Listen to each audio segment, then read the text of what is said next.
I am an eternal optimist. So please, God, don't God that you're an eternal pessimist. I like to say I'm a realist. Oh, great.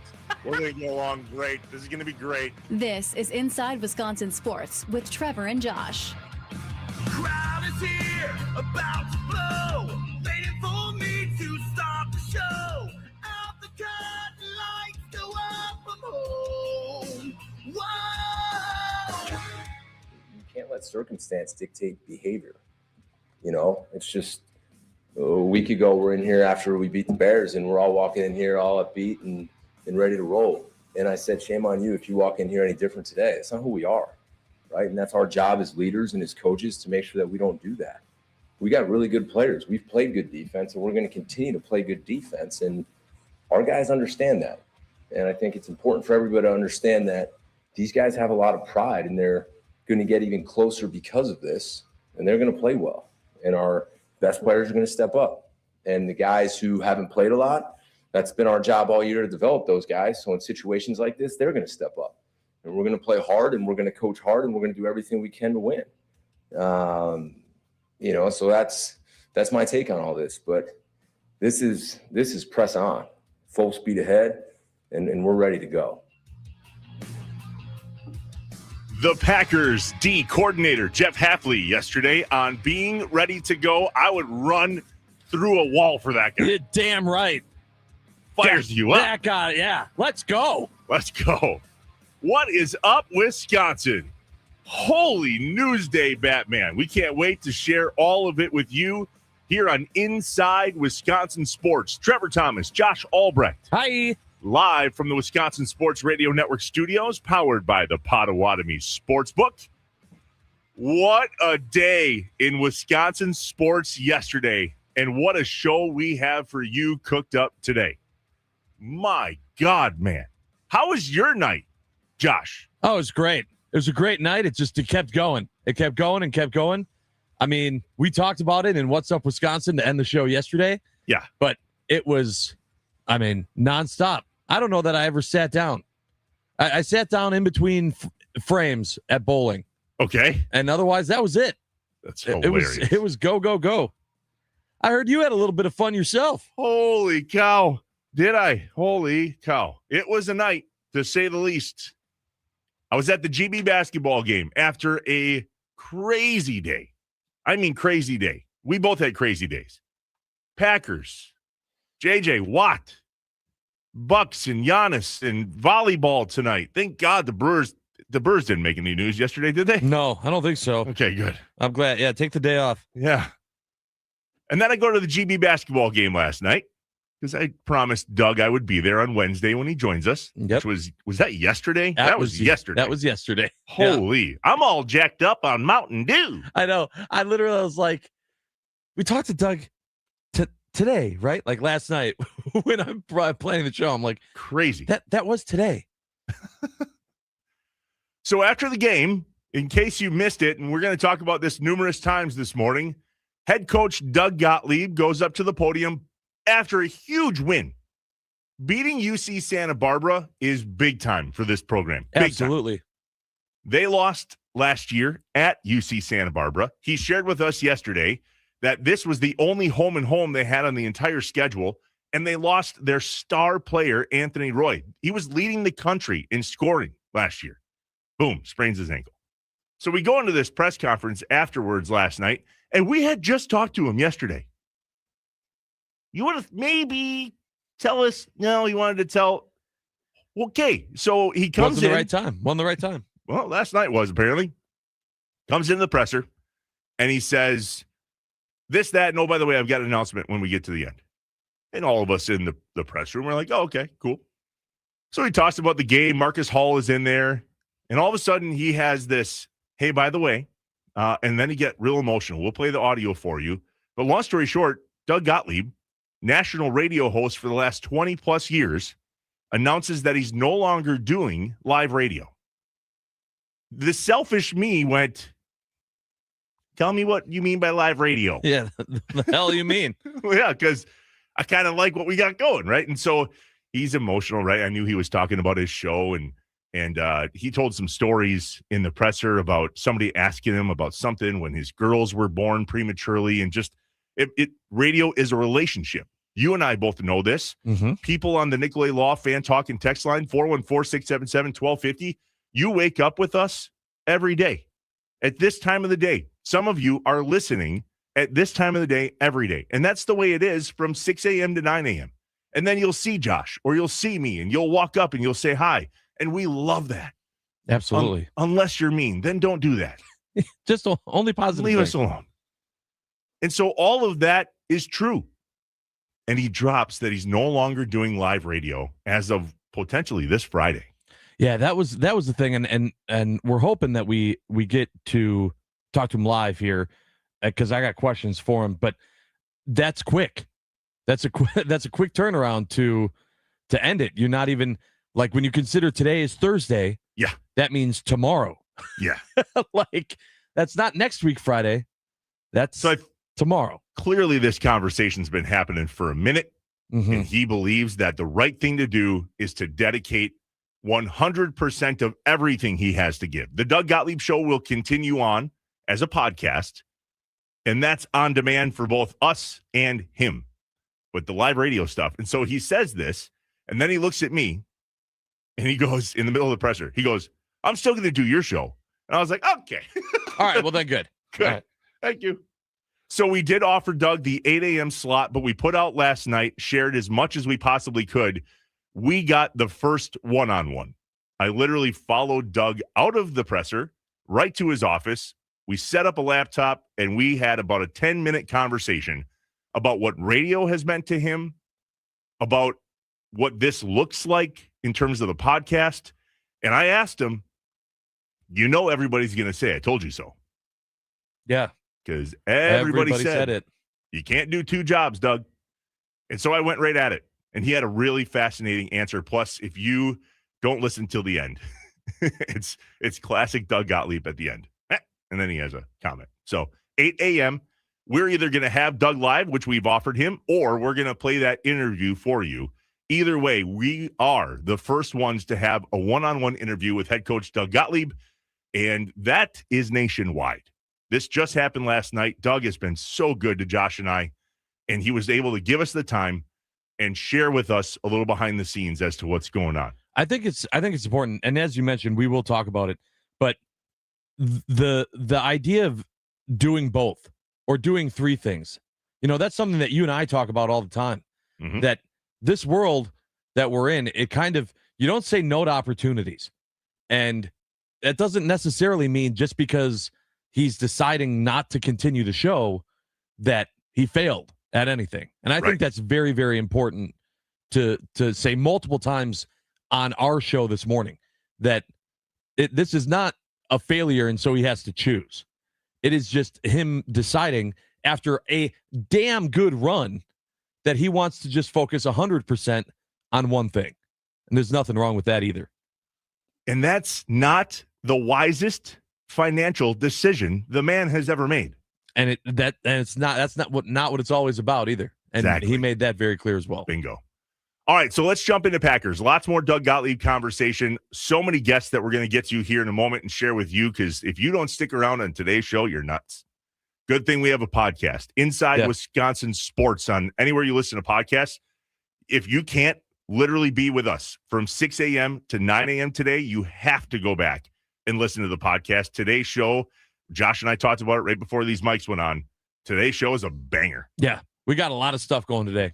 Joe Thomas joins us at 7:25. Doug Gottlieb one-on-one at 8. The Wisconsin volleyball play-by-play man, John Adias, joins us at 8:25.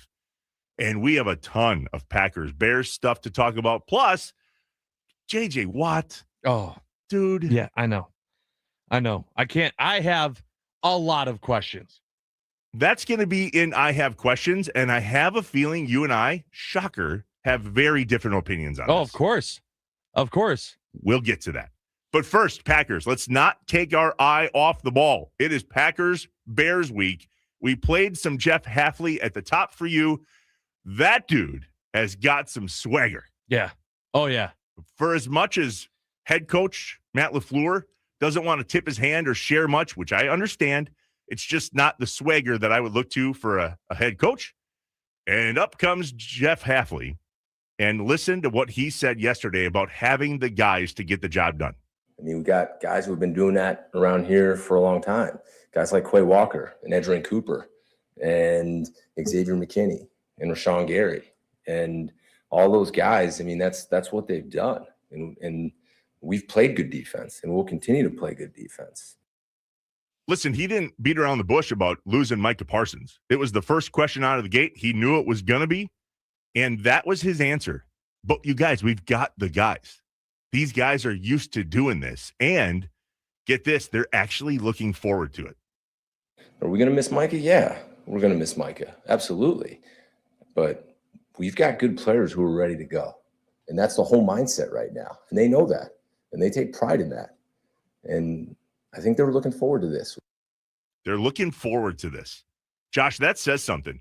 If that defense, without Micah Parsons, is looking forward to this, because it would be very easy to have the flotation device around our neck going, please, God, don't crash. Right. I mean, that's why we said Jeff Hafley just in that presser, he got you amped, because we have been left with a lot of questions and worries and concern. And while it might not translate, we sure hope it does translate to the field. What Jeff Hafley said, the attitude that he brought to that presser makes you go, okay, I'm not doubting that this team is dialed in. This team is dialed in. Right. Let's keep it that way.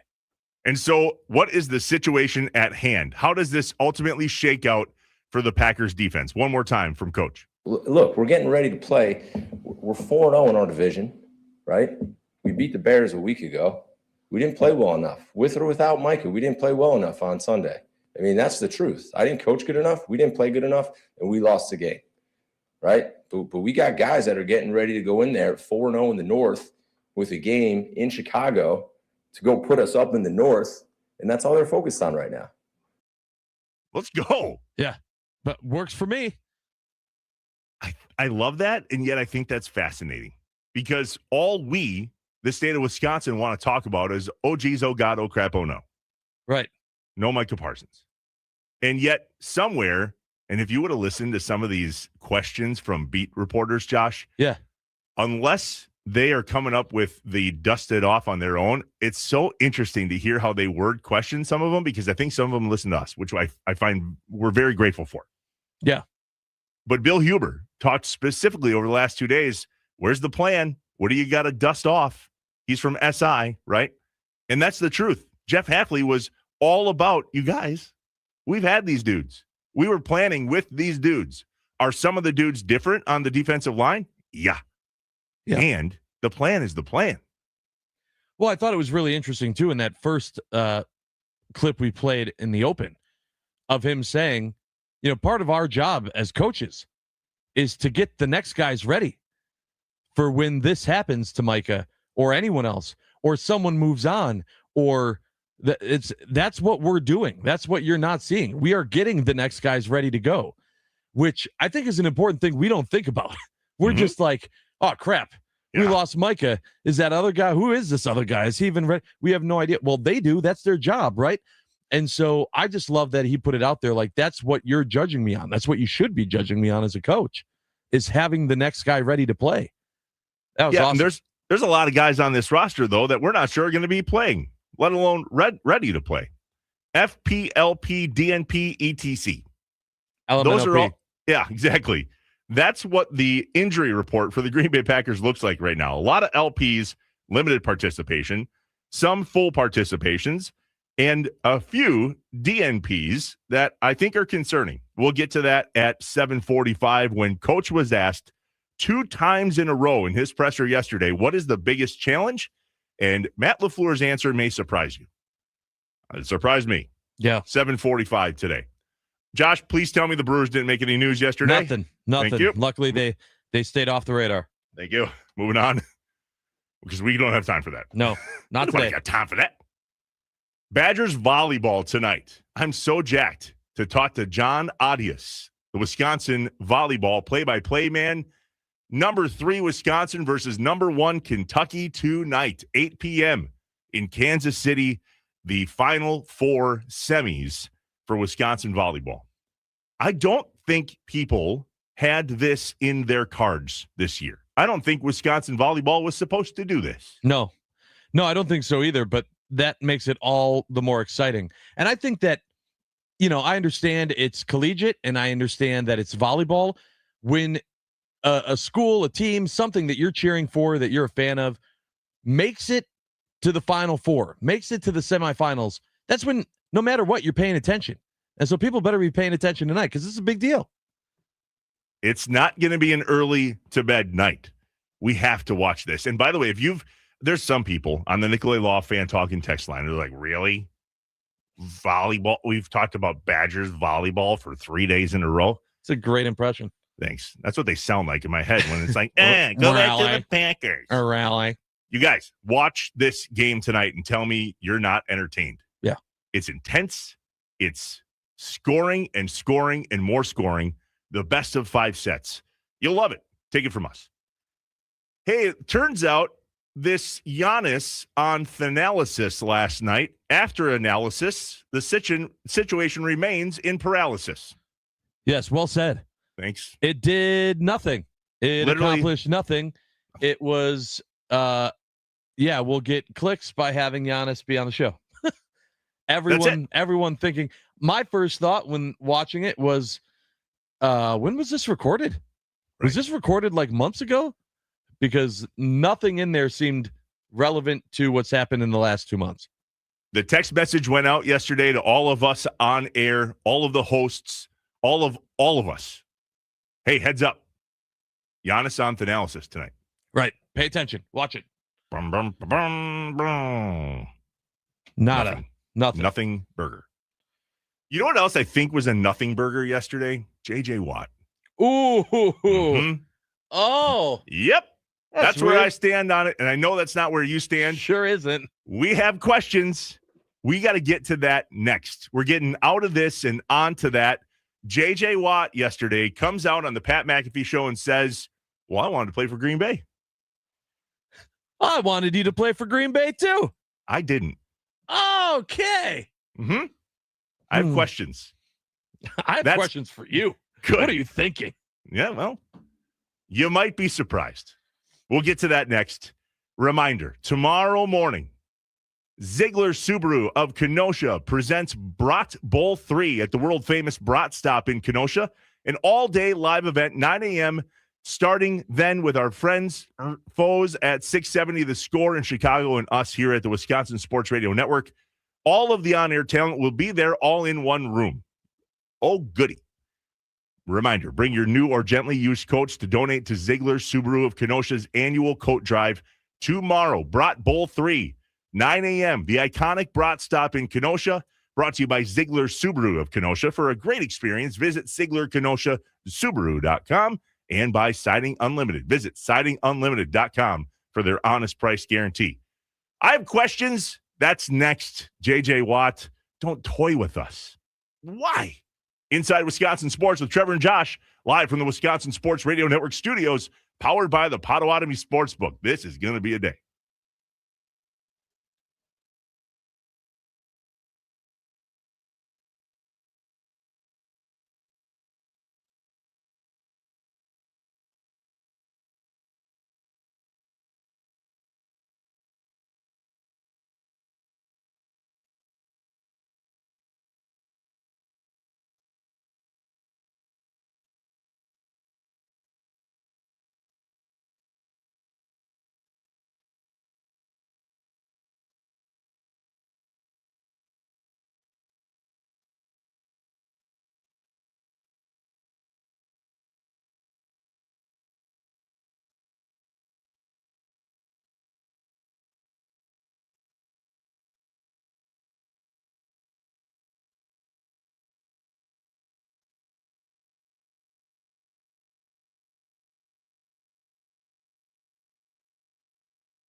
Inside Wisconsin Sports with Trevor and Josh, live from the Wisconsin Sports Radio Network studios, powered by the Potawatomi Sportsbook. In case you missed it, Joe Thomas, Badgers Hall of Famer, 725, coming on to talk to us about the Bears. Hopefully he saw something in that game against Cleveland that he can help us just get ready for, because that was a stomping.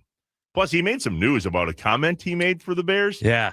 And I don't know how truthful it was. Well, we got to talk to him about we got to that. ask him. Plus, Doug Gottlieb, his first one-on-one interview after announcing yesterday that he is leaving live radio for the first time in over 20 years to focus 100% on his role with UWGB basketball. But first, J.J. Watt said, what? I have questions. When things just don't add up, Trevor and Josh ask the hard questions or just point out how messed up stuff is. I only have one question. Can you fly this plane and land it? Surely you can't be serious. Do you view this season as a failure? You asked me the same question last year. What's the most important question the Badgers have to answer Saturday? This is a great question. Oh my God, this is a great question. It's time for I Have Questions on Inside Wisconsin Sports with Trevor and Josh. The Nicolay Law Fan Talk and Text Line, 414-677-1250. We want your answer to this question, plus share with us what questions you may have from yesterday in Wisconsin sports. In case you missed it, J.J. Watt was on Pat McAfee yesterday. I believe he is on Pat McAfee every Wednesday. Mm-hmm. And out of the blue, shares some news yesterday about him and the Green Bay Packers from free agency. This is some of his take. Listen closely to what he says here. I wanted to play for the Packers in free agency. I know you. I wanted to go to Green Bay. And what They happened? were not interested. What? That was old regime. Yeah, I was gonna say we got to head policy now. Finish your story. Mm-hmm. That's where I wanted to go. I told my agents, I don't care what the number is. I don't care how low it is. Tell me what it is so I can at least consider it. I said, I'm not saying it's a guarantee to take it, but I said, if it's $2 million, if it's $4 million, whatever the number is, put it in front of me so that I can at least consider it against all these options. And they said, we can't get a number. They didn't even make an offer to JJ Watt. I don't What year I don't is know this? if it What was. year? This was 2020. This is right before I went to Arizona. It was 2021, Oh, so you're still playing football. 2020. You were still. You Should have kicked the door down and went in there. Yeah, This is my free agent, my real free agency. Yeah. Like I said, you go through the list of everything on what you want to do, where would you like to go, what are you looking for? And I said the ideal situation for me would be to go play for the Green Bay Packers. That's where, I grew up. I watched Reggie White. That would be incredible. I said, I'll take a significant hometown discount to play there. And I said, but I just need to know what that looks like so I can at least consider it against all options. And I was not given a number to consider. Oh my gosh, Jage. Now that might have been your agent saying, we're not telling this guy this small of a number because obviously that affects what number we're getting in this entire thing. And there has been stories of agents potentially not telling people things so they can guide them in a different direction. So we're not 100% sure. You would know better than us. Yeah, no, I don't. I'm not 100% sure. But what it sounds like right I now, was told. what it sounds like right now is that the Green Bay Packers said, who? Yeah, see ya. And just kind of moved along with JJ Watt. That's awesome to hear right now. I didn't do that. I can tell you without question right now, I can tell you that $5 million would have gotten it done. Okay. You have a quarter? No. You have any type of anything? No, it's 2025. I don't carry change with me. Ready? We're going to do rock, paper, scissors to see who goes first. All right. 1, 2, 3, shoot. Oh, I got? go on. I got scissors. You're up. Okay. What? That's my first question. Okay. What? You can't. I remember this conversation. I remember when this happened, and it was just like it's been for a long time of no one expected the Packers to actually land JJ Watt, but they were in on the conversation, right? They were in on the conversation. Packers are always in on the conversation. Even with JJ Watt, they were in on the conversation. They're in on conversations they want to be in on. But they say if they're telling me they're in on the conversation, and then I find out all these years later that they didn't even make an offer, then we've got to change the term in on the conversation. To me, if you're not making an offer, you're not in on the conversation. I always, and maybe this is on me to assume, but if you're saying, well, we were in on him, but we weren't going to go that far in on him. It means you gave a low ball offer, you put something out there, you had a conversation with him. If JJ Watt is saying, I never heard nothing, I couldn't even get in that low ball number, I'm going, okay, then what are we considering that the Packers did or said or anything in regards to being in the conversation? Because it sure didn't feel like it to me. Did the Packers say they were in the conversation for JJ Watt? I'd have to go back and check, but I believe so. I believe there was that report that came out that said, how Schefter and they would do. There are multiple teams that are on the conversation for JJ Watt, and the Packers' name was listed. It was one of like 4 teams, and that's how it was for like 3 or 4 years. We saw that. It was just when there was a free agent out there, it was, and the Packers are in on the conversation, but we never brought that player in, which is why when we got Parsons, that was such a big deal, because it was the same thing about the Packers being in on the conversation. And then that time he came, and we went, whoa, that's different than it's been. But with JJ, it was like all those other guys, and then it never led to anything. Turns out it's because he never even got a number. Maybe, or maybe the agent did. They talked about that. I don't remember if they came out and said, the Packers came out and said that they were in the conversation. And I'm going to preface this take by saying that I absolutely love JJ Watt. I have been chasing him through his agent to come on the Inside Wisconsin podcast since before day one. I've talked to Derek on the podcast. I haven't talked to TJ, and I haven't talked to JJ. I badly want him on the pod. And I love him. Big butt. And we didn't want him. Why? 2 reasons. We didn't need him, and he is maybe one of the more injury-prone defensive players in the NFL in the last decade. Just look, maybe decade and a half. I went and looked at how hurt he was all the time. He had a staph infection, which was a huge career scare. 2012 training camp, dislocated elbow. 2015, he had a broken hand, torn abs, a torn abductor muscle, and a twice herniated disc in his back. Then in 2015, early 16, he needed surgery for multiple torn muscles, groin, torso, upper legs. January 16, sports hernia, groin surgery. The 16 season, back surgery. 2017, tibial plateau fracture. 2019, this goes on. Torn pec. 2021, that was his first season with the Cardinals. Dislocated shoulder. And in 2022, he revealed that he had a heart procedure days before playing. That was the only season for the Cardinals. He played all the games. I don't know if you remember what the Packers looked like in 2020, 2021, but we lost the NFC Championship game in 2020. Mm-hmm. We had a fella named Zadarius Smith, 12.5 sacks. Rashawn Gary had 5. Preston Smith had 4. Kenny Clark had a couple. Go to 2021. Rashawn Gary, Preston Smith, Dean Lowry, Kenny Clark, Kingsley Keke. We had a lot of guys on the defensive line that were doing really, really well. That was the year between 2020 and 2021 when J.J. Watt became a free agent. And if you're just comparing apples and oranges, the Packers were not willing to give J.J. Watt whatever it was that he was looking for, even at a hometown discount, for what was going to be maybe 2 years. And then he proved it yet again in the 2021 season that he couldn't stay healthy. And I love J.J. Watt, but facts are facts, bro. You get hurt a lot, and it's okay. That happens. It's football. We're coming off of a huge injury of Micah Parsons, the guy who we spent $1 gazillion on to come in and make a difference. So if this isn't put your foot in your mouth, I'm not sure what is. Yet it happens. And the problem is JJ had a history of getting hurt, a history of it. Yeah, he also is a Hall of Famer with 115 sacks. But yeah, I mean, I understand that he was hurt a lot. Mm-hmm. I also understand that he wasn't probably worth $14 million a year.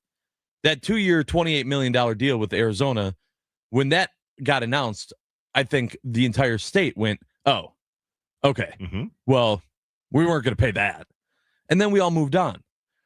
So the fact that J.J. Watt never became a Packer, while that would have been awesome, and man, would they have sold a lot of jerseys, that was the number that he made. The Packers were never going to match that. We all knew that. And so that was it. But then to find out that that wasn't what was most important and that he just wanted to have the conversation and see, hey, could I do it for a third of this to be able to say that I played as a Green Bay Packer, that a part of my career took place in Green Bay, and that never happened? That's what's interesting to me. They would have made so much money on J.J. Watt just being in the building. And so maybe not 14 to 15 million, but you would have made a decent chunk, even if he's not your all-star defensive tackle because you have a bunch of guys already on the line. I'm glad you put it that way. When we talked to Brian Gutekunst on the Inside Wisconsin podcast the first time, he said, and I quote, "The best thing about this organization is that it's not about making money. It's about winning football games. So they're not going to make football decisions that lead to more profitability. That's not how this organization works, and it's because we all own it, not one guy." I'm not positive, though, that he still wouldn't have made some type of impact. I'm just saying if they're worried about the injuries, if it was the injury risk that was the red flag, I'm saying you still find a way to bring him in, to have that conversation for that amount of money, even if it's risk averse, even if he doesn't play the whole season, even if you don't get a whole season out of him, all right, we're going to make money back on him, and the time that he's in is going to be impactful. It's the only reason why I've ever seen why the Packers don't take chances are because they don't think it's worth the cap or to have the player. The players aren't worth the money. That's why they let players go. They break our hearts. That's why we saw Jordy go, Aaron Jones. We see these guys go and we go, we have the money to keep them. And they go, yeah, but they're not worth that much money. And we let them walk.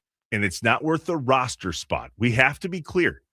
J.J. Watt wasn't a Green Bay Packer when he became a free agent because the Packers, based on what Josh said about the money and the roster spot. I bet I could find a guy that was on that 53-man roster that we could have moved. I bet you I could find one. But they didn't want to. That's just it. They didn't want to. And I think we have to take that in consideration. Again, I love J.J. Watt. I wanted him to be a Packer, but not for football reasons. I wanted him to be a Packer because that would have been a hell of a story. No, I still would have liked it for football reasons. When he was healthy, he still played very good football. It didn't. I mean, that season that he was healthy with the Cardinals, he had a good year. It was not like he was out there, but it's clear that he's way past his prime and he should be sunsetting. That's not how it was. I understand that there's injury risk involved, but that's really the only thing is you're just going, well, and the thing is when you're deciding on injury and if they're injury prone, you're looking at, well, how much would it cost us to have this guy sitting on the bench? Because that's what might happen. For $5 million, it's worth the risk. You don't even have that conversation to figure that out. We don't know that. That's the kicker. We don't know if they did. Well, correct. And when Pat McAfee said that, and he said sometimes agents do that because they don't blah, blah, blah, that's a very good point, and he would know that. He has an agent. He had an agent. It's a big part of the business, too, that a lot of us don't know and don't understand. And I think a lot of that ties in to what we're going through with Giannis right now as well. Of just, there are a lot of people that athletes go, I got to be dialed in to my craft. I'm going to pay you to take care of what you do best. I'm not even going to think about it. You're going to think about it. That might have been exactly the same thing that happened with J.J. Watt. We don't know. Unless we start talking to his agent, we don't know. Maybe he had a conversation with his agent. Oh. Breaking news on Inside There's Wisconsin. nothing to report. That's the hard part, is his agent is with CAA. All the Watt brothers have the same agent. And rarely does their agent get involved in anything like this. So I texted him yesterday, and I was like, hey, my phone just blew up. Yeah. What's up? You got any answers to this question? No answers. There are two people that could answer this question. The Packers or J.J. Watt's agent. One of them knows for sure, did that conversation take place? No answers, and I'm not surprised. It's long gone. It's fresh news for us. I also think J.J. Watt knows what he's doing. how convenient, right after Micah Parsons goes down, for J.J. Watt to say, I wanted to be a Packer. What? Dude. Well, and I love J.J. Watt, and I wanted him to be a Packer too. Why? What do you think think's his motive? What do you think he's trying to get from that if it's like a premeditated move? Are we talking about it? What, just to be in the news? Just to be in the spotlight? You think he's getting it's all something about from brand. it? This is about a brand. Okay. J.J. Watt has a brand. J.J. Watt doesn't go on Pat McAfee because he doesn't want to stay out of the limelight. And I guarantee that they had some sort of, you heard Ty Schmidt in the background. Yeah. Right in the beginning of that. Go, well, you've said this. Well, they never said the part that they said yesterday. Sure. And we also got no answers. We have no more information other than J.J. Watt would have been willing to give the Packers a hometown discount. That's it. And so this made giant news, and I saw it and went, what a big nothing burger. I just looked at the stats. I looked at his injuries. He had a great 2022, 12 and a half sacks for the Cardinals. He had that heart thing. It shook him. He retired. J.J. Watt was an incredible defensive end in the NFL. Like you said, a Hall of Famer. And a lot of times at the end of a Hall of Fame career, they get injury prone because that's just the way the human body works. Unfortunately for JJ, he struggled with injuries for years. And I wanted him to be a Packer from day one. That would have been a fantastic story. And it would have been an amazing impact on the Green Bay Packers in a time when the Green Bay Packers had a Hall of Fame quarterback and could have used somebody like that. The return of Reggie White, that would have been the headline because J.J. Watt had a lot of Reggie White things about him when he was in his prime. I just don't think he was in his prime in 2021, and that's why he wasn't a Packer. Yeah, and I'm saying even if he's not in his prime, if the price is right and you weigh all options, it still could have been worth it. It was definitely worth having the conversation. Which we don't know if they had or not. So are we any further along? Probably not. No, but as a sports fan, as a Wisconsin sports fan, it definitely has me talking about it. It has me in my feels because I know what I could have had and I didn't get it. Yeah. And yet somehow everything's going to be all right. Well, yeah, when we saw that yesterday, my phone blew up. I bet you I know Twitter blew up. Oh yeah. I was like, oh man, here we go.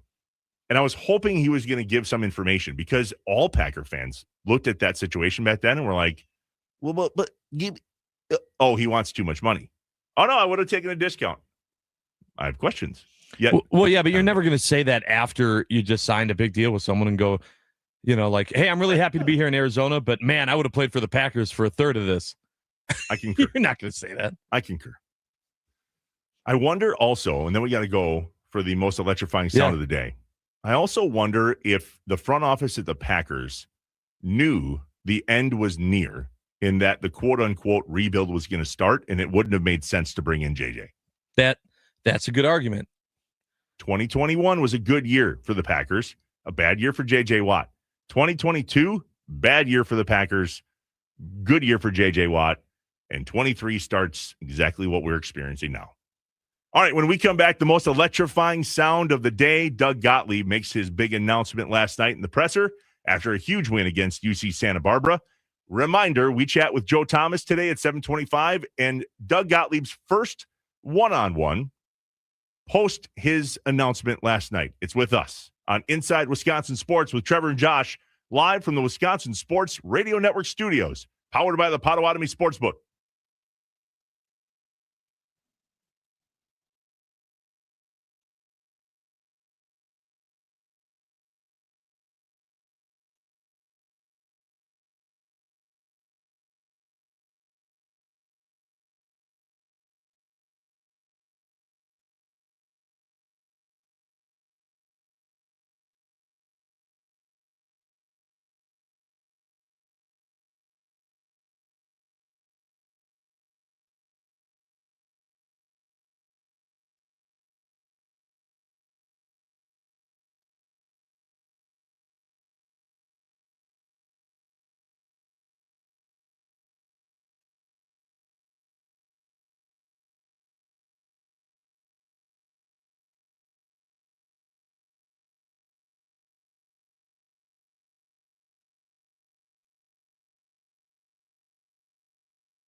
Welcome back inside Wisconsin Sports on the Wisconsin Sports Radio Network statewide.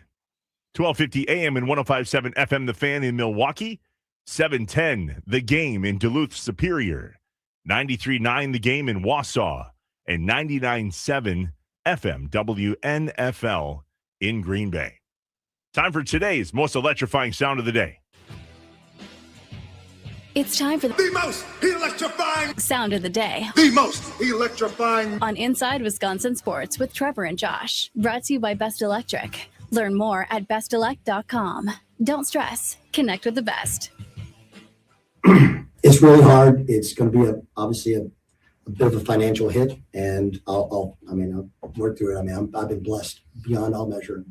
But the Doug Gottlieb show on radio in the afternoon, as of now, we're going to take a break from it. It's just I gotta have a life. I gotta be here for those kids, and I gotta really dig in because we're building something cool here. This is a special place.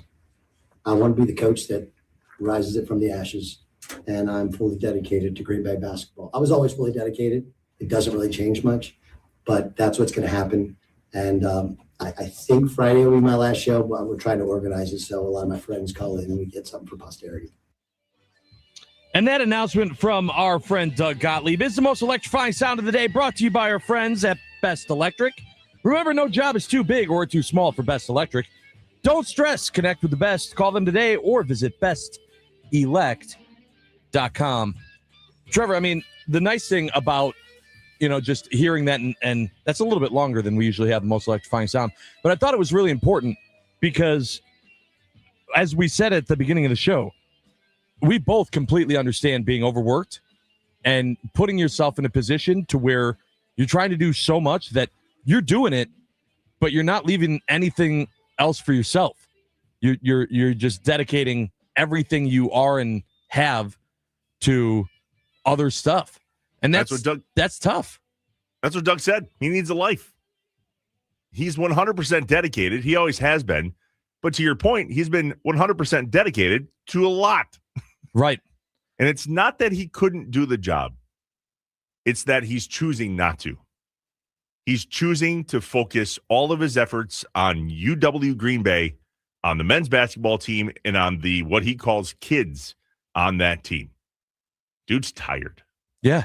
And if I can be completely honest, sometimes we see him when we interview him, and I look at Doug and I go, Doug's tired. Doug needs a nap. I don't know that he slept last night. Doug always says, I don't need a lot of sleep. I think you might. I think it's time to start catching some Z's. Get some more sleep. So and he said it good there, for man. him. It wasn't about money. It can't be about money. And yet it's going to hurt.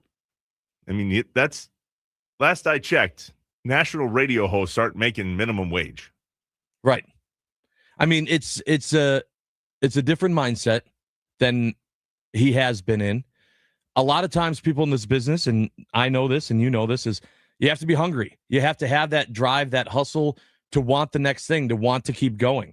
And so he had a national radio show, and then he had the opportunity to become a collegiate basketball head coach. And that drive and that hustle told him to go, yeah, take it, do it, keep going, keep doing more.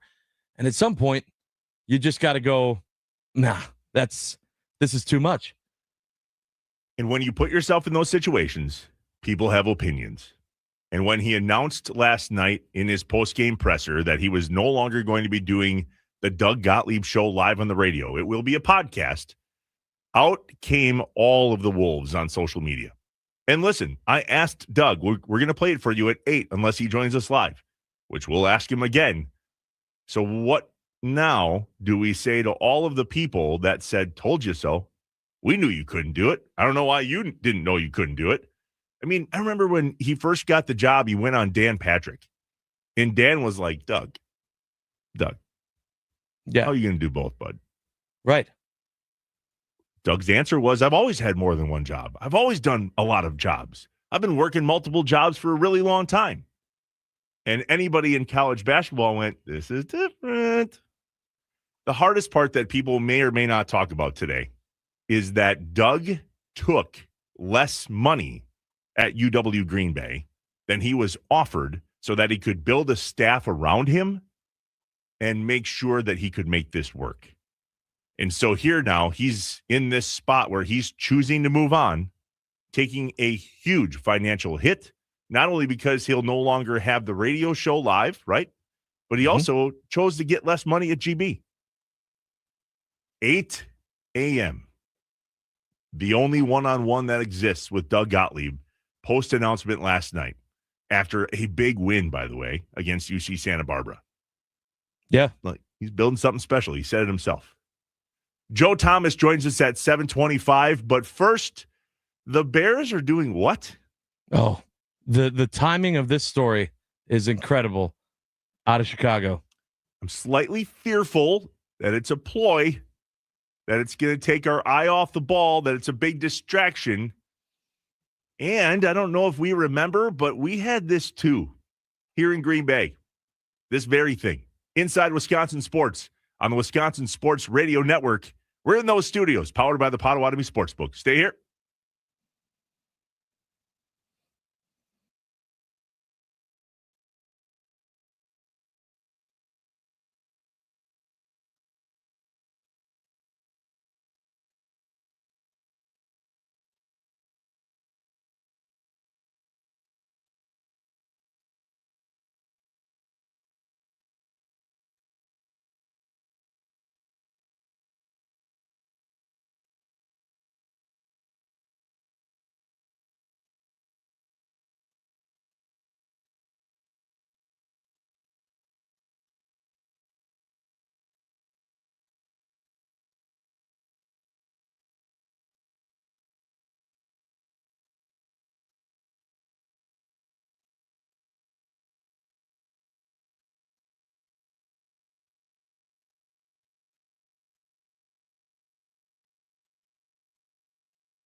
I am an eternal optimist.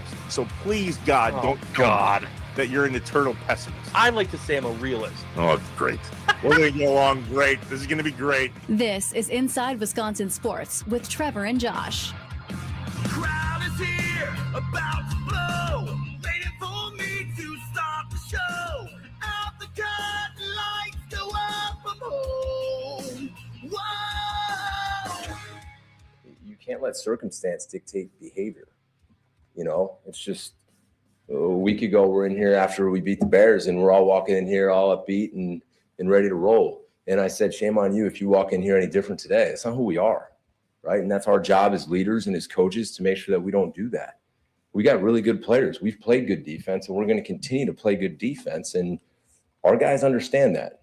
And I think it's important for everybody to understand that these guys have a lot of pride and they're going to get even closer because of this. And they're going to play well. And our best players are going to step up. And the guys who haven't played a lot, that's been our job all year to develop those guys. So in situations like this, they're going to step up. And we're going to play hard and we're going to coach hard and we're going to do everything we can to win. You know, so that's my take on all this. But this is press on, full speed ahead, and we're ready to go. Well, Jeff Hafley, that if he keeps talking like that, he's going to be a head coach in the NFL. Yeah, well, and that might be the goal, but I don't want that to be the goal. Me neither, unless it's here. No offense. Oh, there's a take. I'm not the only one with that take. You're right. You're not. What's up, Wisconsin? Welcome in Inside Wisconsin Sports. Trevor Thomas, Josh Albrecht. Hi.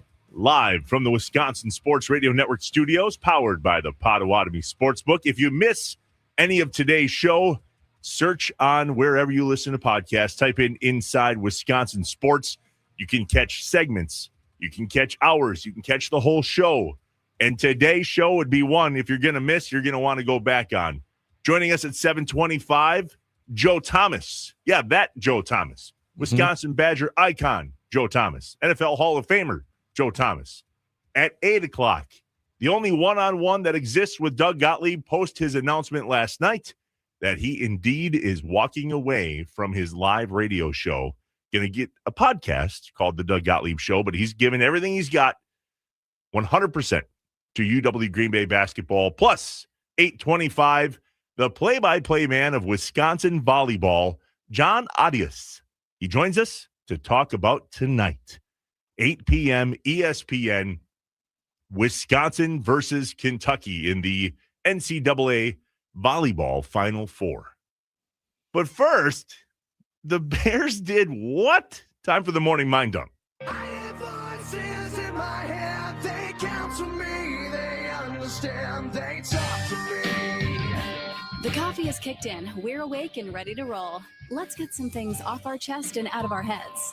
You don't know what it's like to be me out here for you. It is an up at dawn, pride-swallowing siege that I will never fully tell you about, okay? I'm as mad as hell, and I'm not gonna take this anymore. I'm in a glass case of emotion. What we've got here is failure to communicate. We've got no food, we got no jobs, our pets' heads are falling off. It's time for the morning mind dump on Inside Wisconsin Sports with Trevor and Josh.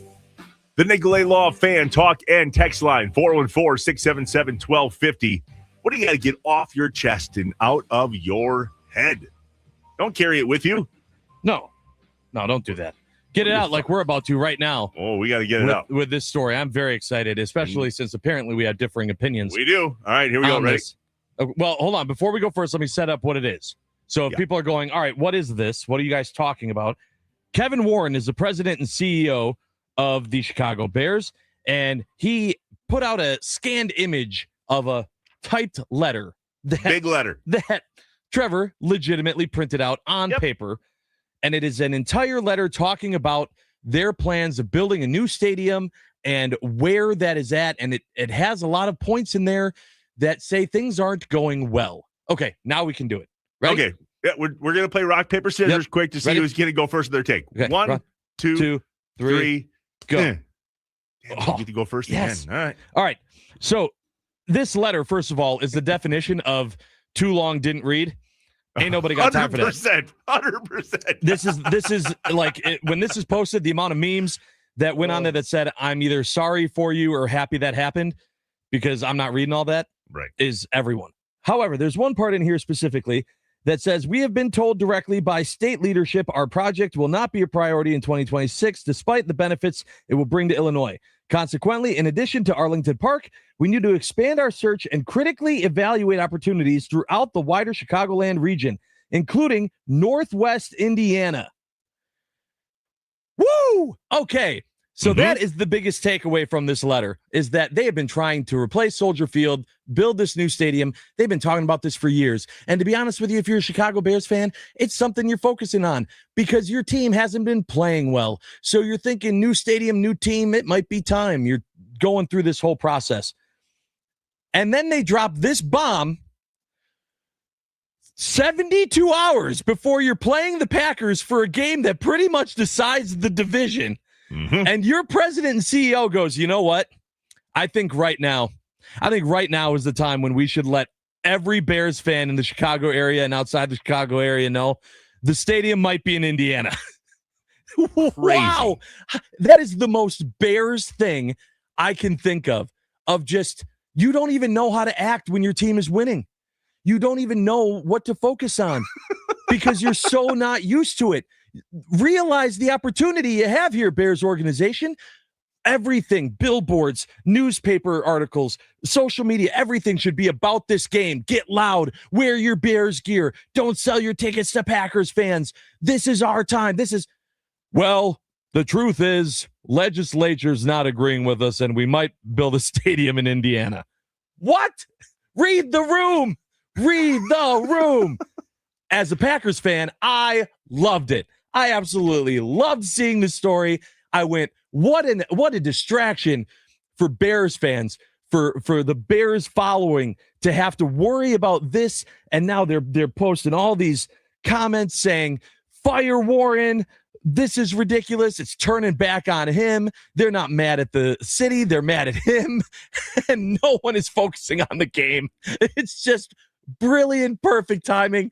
Couldn't have asked for a better day of Bears news. Incredible. It's definitely the most Bears thing ever, and it's for sure the most Chicago thing ever. Here's my take. Don't throw stones from a glass house. Why, are we moving Lambeau? We have a ton of issues with Lambeau Field.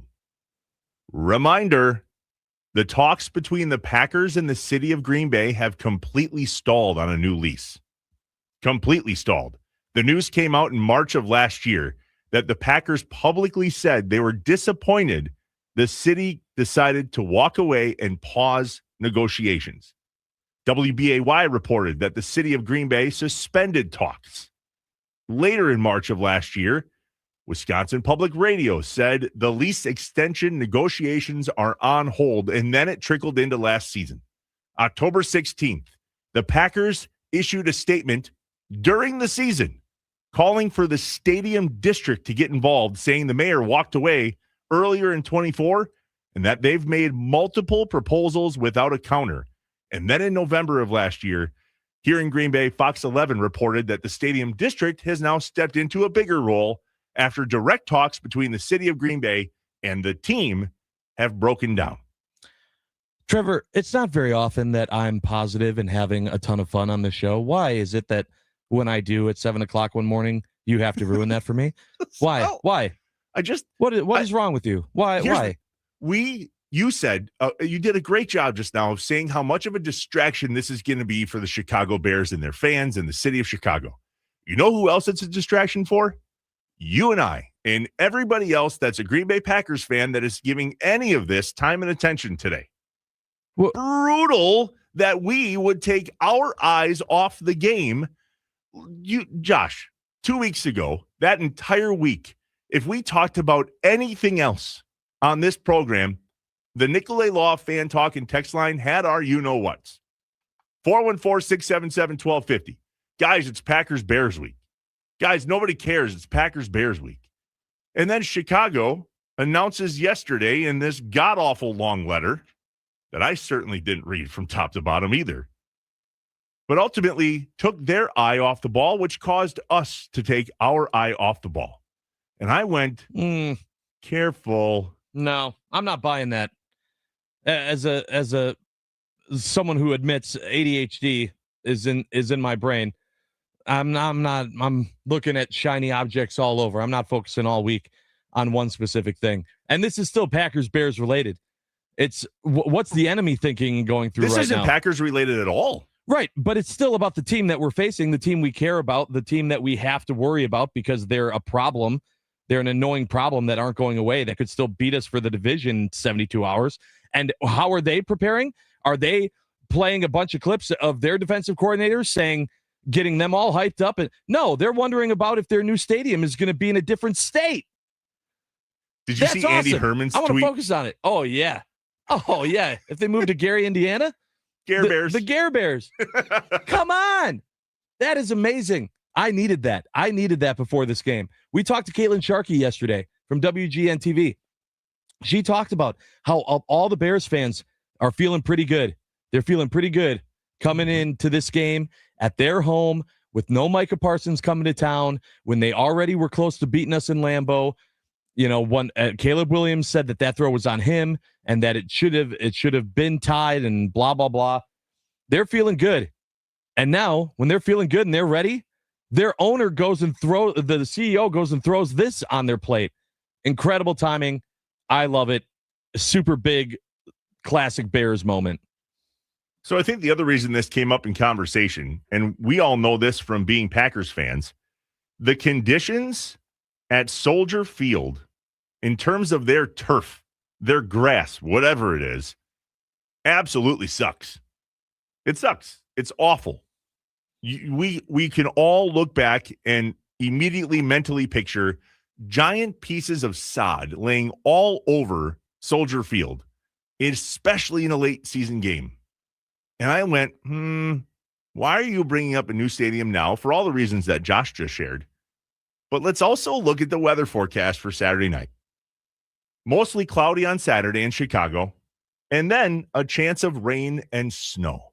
And we are going to see firsthand why the Bears should not stay at Soldier Field and why they actually have a leg to stand on with this. Reminder, it ain't good. And I hope to God it doesn't affect the game. Oh, keep in mind, when I'm talking about the story, I'm talking about it as an outsider, not really caring what they do.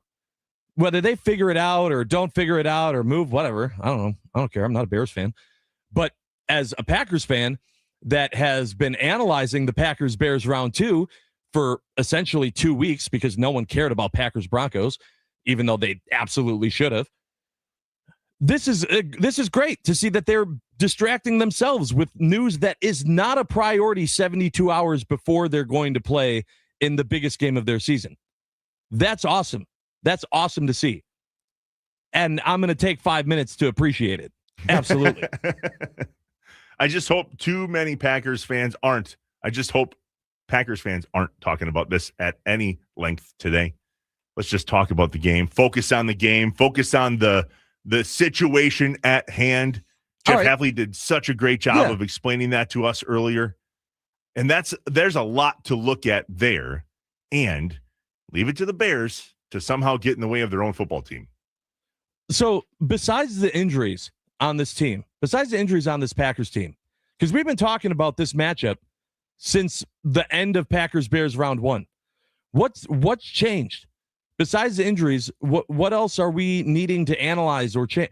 The only thing that I can think of that we need to focus on is who is stepping up if it's not the guys that we're hoping play in this game.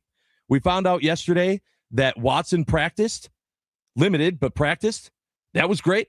Okay, so we can focus on that. We can try to figure out how long do we think he plays? What's the impact he's going to make? That's a big deal. But I don't mind taking 5 minutes to go, I wonder what the Bears are focusing on.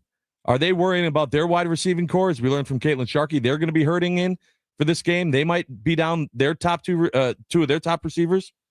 Nope. They're worried about playing in Gary, Indiana. Incredible. We also talked about this yesterday. We went and grabbed the audio. This is from the Blackhawks game the other night. This is how much the Packers are constantly in Chicago's head.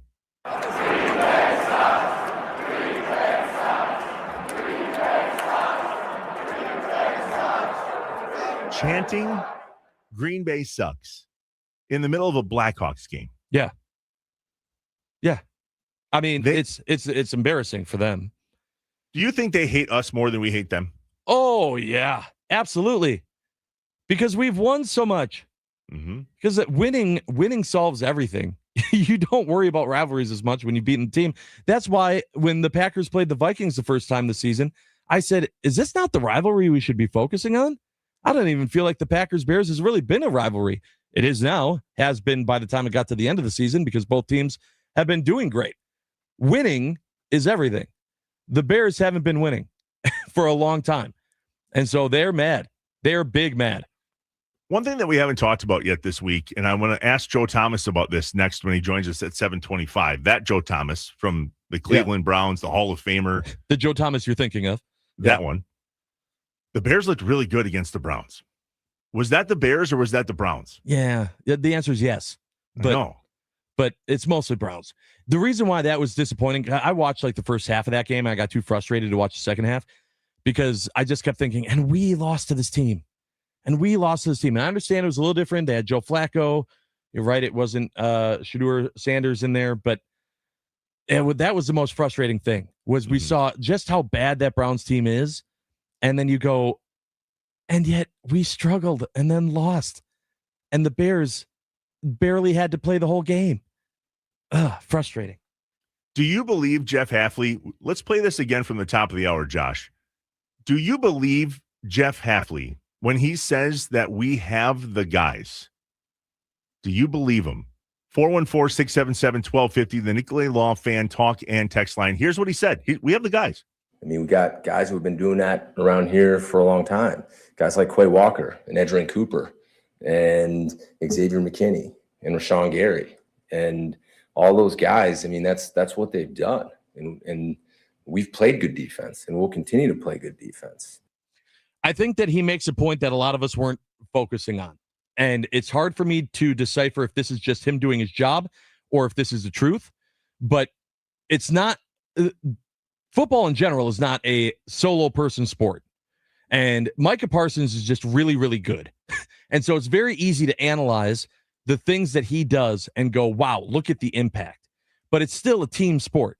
And so Jeff Hafley's out here saying, yeah, guys, the whole defense has kept our opponents to these numbers, not just Micah Parsons. And so his argument is, yeah, it sucks that Micah Parsons isn't going to be out there, but the rest of the guys that have also kept the team, those opponents, to those numbers, they're still going to be out there. They've been playing good defense, and they're going to continue to. It still comes down to, can you walk the walk? We're going to find out. Proven. Prove it. It's a prove it week. Let's ask Joe Thomas about that next. How much does a player like Micah Parsons make or break a season if they go down? Join us next. He's scheduled to join us next. Last time we were scheduled to talk to him, it was from a car on the way to the airport. It's true. I think we got this one. He confirmed. Let's do it. Let's do it. So let's do it. Joe Thomas on Inside Wisconsin Sports with Trevor and Josh. That's up next.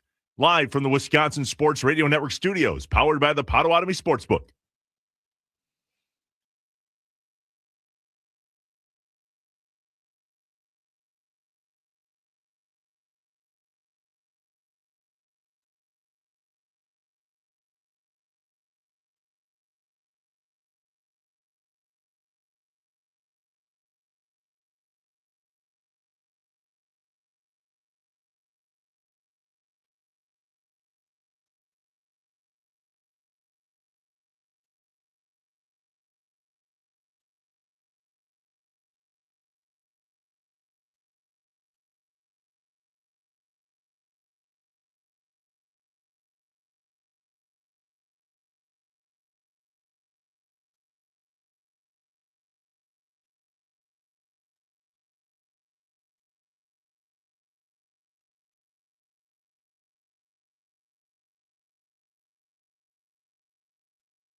What's up, Wisconsin? Welcome back inside Wisconsin Sports with Trevor and Josh, live from the Wisconsin Sports Radio Network studios and powered by the Potawatomi Sportsbook.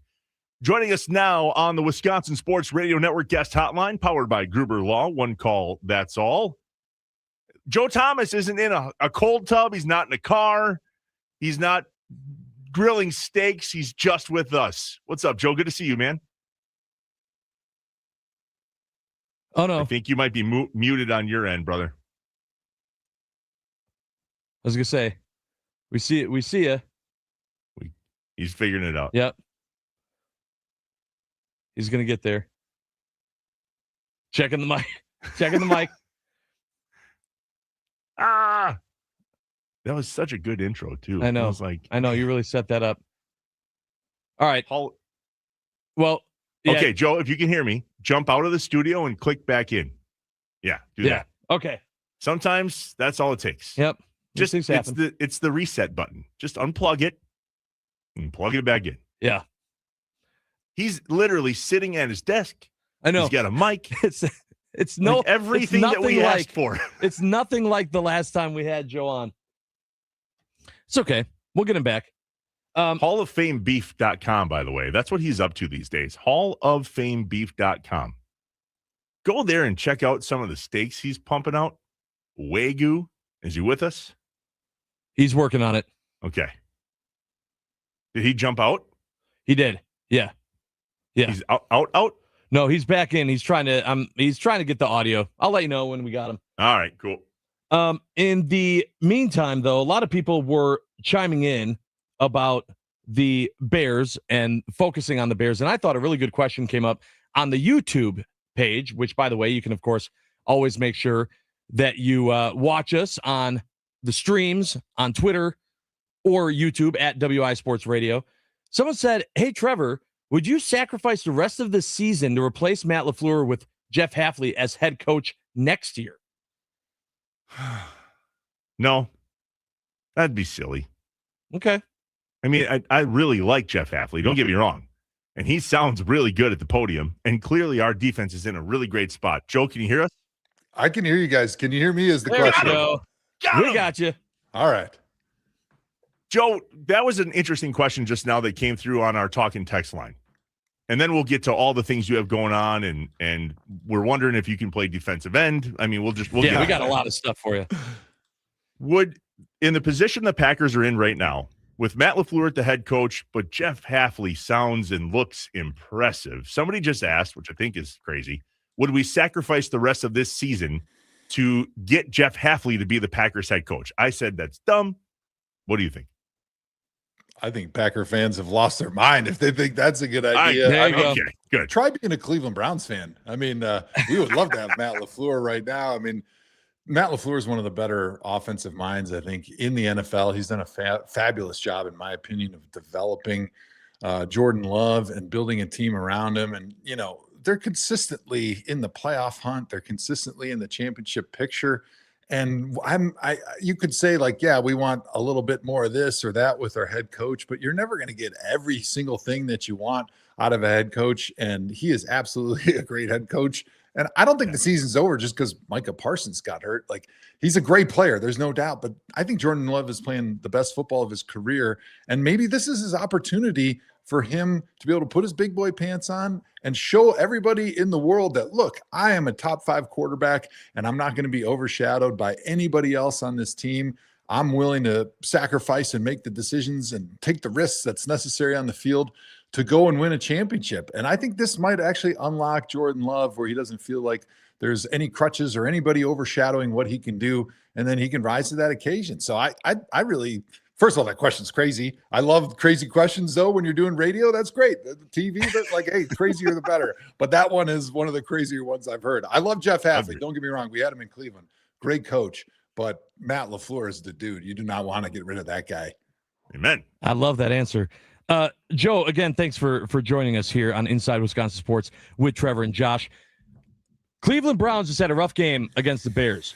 I want to know, as a Wisconsinite, former Badger, if you see the team you played for going up against the Bears, Is there a little extra sauce for you? Makes it a little bit more juicy just because it's still against Chicago, even though it's not like Cleveland and Chicago were big rivals.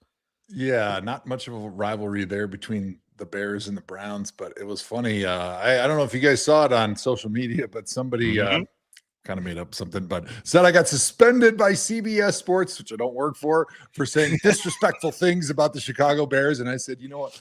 This is going to give me some real street cred when I go to Christmas with all my family that still lives in Wisconsin. I live in Wisconsin because everybody hates the Bears. They're an easy team to hate. And then they got all these people making up stuff about me, but they deserve it because I hated the Bears when I was a kid. But it's funny because they've always been like the little brother of the Packers. In some ways, this is hard for me to say, but the Steelers and the Browns always had this great rivalry, but the Steelers always beat us. And so, yeah, you hate them, but it's not like you've had those close battles and it's gone back and forth and the series is, tied over the last 20 years. Packers have had the Bears number by and large for a long time. I mean, Aaron Rodgers still might be a shareholder over there based on the things that I've heard and the beatdowns that the Packers have given them all the years. So it did hurt a little bit extra then when the Browns lost to the Bears here last weekend. You watched that, I'm sure. What did you see from the Bears that the Packers need to be aware of here as we go into round 2 this weekend? Yeah, I mean, I think everybody that has watched the Bears this season knows that they are an opportunistic defense. They picked off Shedeur 3 times last week. Only 2 of them were his fault, but they are really, really good at taking the football away. And if you're positive in the turnover margin, which I think they're number 1 in the NFL in that column, like you're going to win a lot of games just because you're getting extra possessions. Caleb Williams, he does hold on to the ball a long time, right? That's where you can kind of maybe take advantage a little bit, but he doesn't turn the football over. So if you're walking away from every game +1, +2 in that turnover differential, you're going to win more than your fair share of games. And so I think they're just a really well-coached team. Their run game is fun. I mean, Kyle Shanahan was a guy I played for in Cleveland, and now obviously he's one of the great minds in the NFL out in San Francisco. But what the Bears are doing right now with Ben Johnson and the creativity of their run game, I mean, they shredded the Browns defense last weekend, and the Browns have a fantastic defense. Not a good team, but their defense is amazing. And so I think you got to watch out for giving the ball away, and then you got to watch out for that run game when you're playing the Bears. Joe, you talked about when we first brought you on here about, Micah Parsons might be out, but this is a big opportunity for Jordan Love to show what he can do. And I feel like there's a lot of focus, even though Micah Parsons, who's the leader of the defense, is out, now on the offense and on Jordan Love on what he can do. But what is the defense going to look like for the Packers? What does this defense have to do? Because we've learned from our time with Aaron Rodgers that even if your offense is putting up 45 points in a game, that doesn't always lead to a Super Bowl championship. You need to have defense as well. Talk to me about kind of this mindset that you think that Hafley and the Packers are going through as other guys have to step up and how they're preparing for this game. Well, you mentioned that they lost one of the best pass rushers in the NFL with Micah Parsons. And so they got to find ways to be able to create pressure without relying on their one dude, the bad dude, Micah Parsons. But they also have to be careful about selling out to try to create that pressure. So they got to be able to try to win with some 4-man rush. They got to be creative and go into their pocket, right? For some of those blitzes that they haven't shown yet. Every team in the NFL, they go through OTAs, off-season training camp, and defensive coordinators have this huge menu of blitzes that they throw out there and they practice, right? Because they want to see what they do well. And then they kind of narrow it down. Maybe 30% of those things that they practiced in the offseason become the blitzes and the blitz packages that they put together to go out on a Sunday and run during the NFL season. But what I think they really should start doing is go back to that film. Find out what are those other things that we maybe showed during training camp, but nobody else has seen yet on film, and really start to lean into some of those things. And they can disguise them and make them look like some of the stuff that they've already run. And so teams on offense, they haven't seen these. They haven't manufactured their protection to be able to pick those things up. And so a lot of times you're going to be able to catch somebody off guard one time. And I think they need to start leaning into that one-time blitz thing to be able to create that pressure without having to lean on, the wholesale kitchen sink blitzes over and over again. And obviously they don't have that Micah Parsons guy. So forcing the quarterback out of the pocket with some confusion and showing blitzes maybe just one time that they haven't shown the whole season. NFL Hall of Famer and Wisconsin Badger football icon Joe Thomas joins us here on the Wisconsin Sports Radio Network guest hotline, powered by Gruber Law. One call, that's all. Joe, you're unrecognizable in comparison to when you played. And I'm curious, if I order Hall of Fame beef, will I get jacked like you now, or I just have to go into cold tubs? I mean, you're a social media mogul now. What do you all have going on? I don't know if I'm a social media mogul, but I'll take it. Yeah. So that's the nice thing about Hall of Fame beef and Wagyu is you can be trusted that it is fed really super clean feed. Those animals are low stress, farm to table, locally raised. And the Wagyu breed by itself, whether it's raised on my farm or somebody else, has really super high omega-3 fatty acids. It's got high oleic acid. That's that olive oil, that like buttery mouthfeel that you get. And that's why Wagyu melts in your mouth, not in your hand. And it's not like Angus where you got to, really render it a long time in the pan. And if it's really a nice fatty ribeye, you're going to get that delicious, tender, buttery mouthfeel, that velvetness in your mouth that you want. But there's a reason they call Wagyu the salmon of beef. It's because if you eat it, you're going to get yoked, you're going to get lean, and you're going to feel tremendous. And you're going to be real happy when you're eating it because it is an experience unlike anything else you've ever had if you've never had Wagyu. Man, the way that Jeff Hafley talked about the defense and the way that you just talked about steak are almost exactly the same. Yep. Like I'm amped about steak right now. I want to run through a wall. Not something I was expecting at 7 a.m. Joe, last time we had you on, you were in a car and the Badgers were not doing too hot.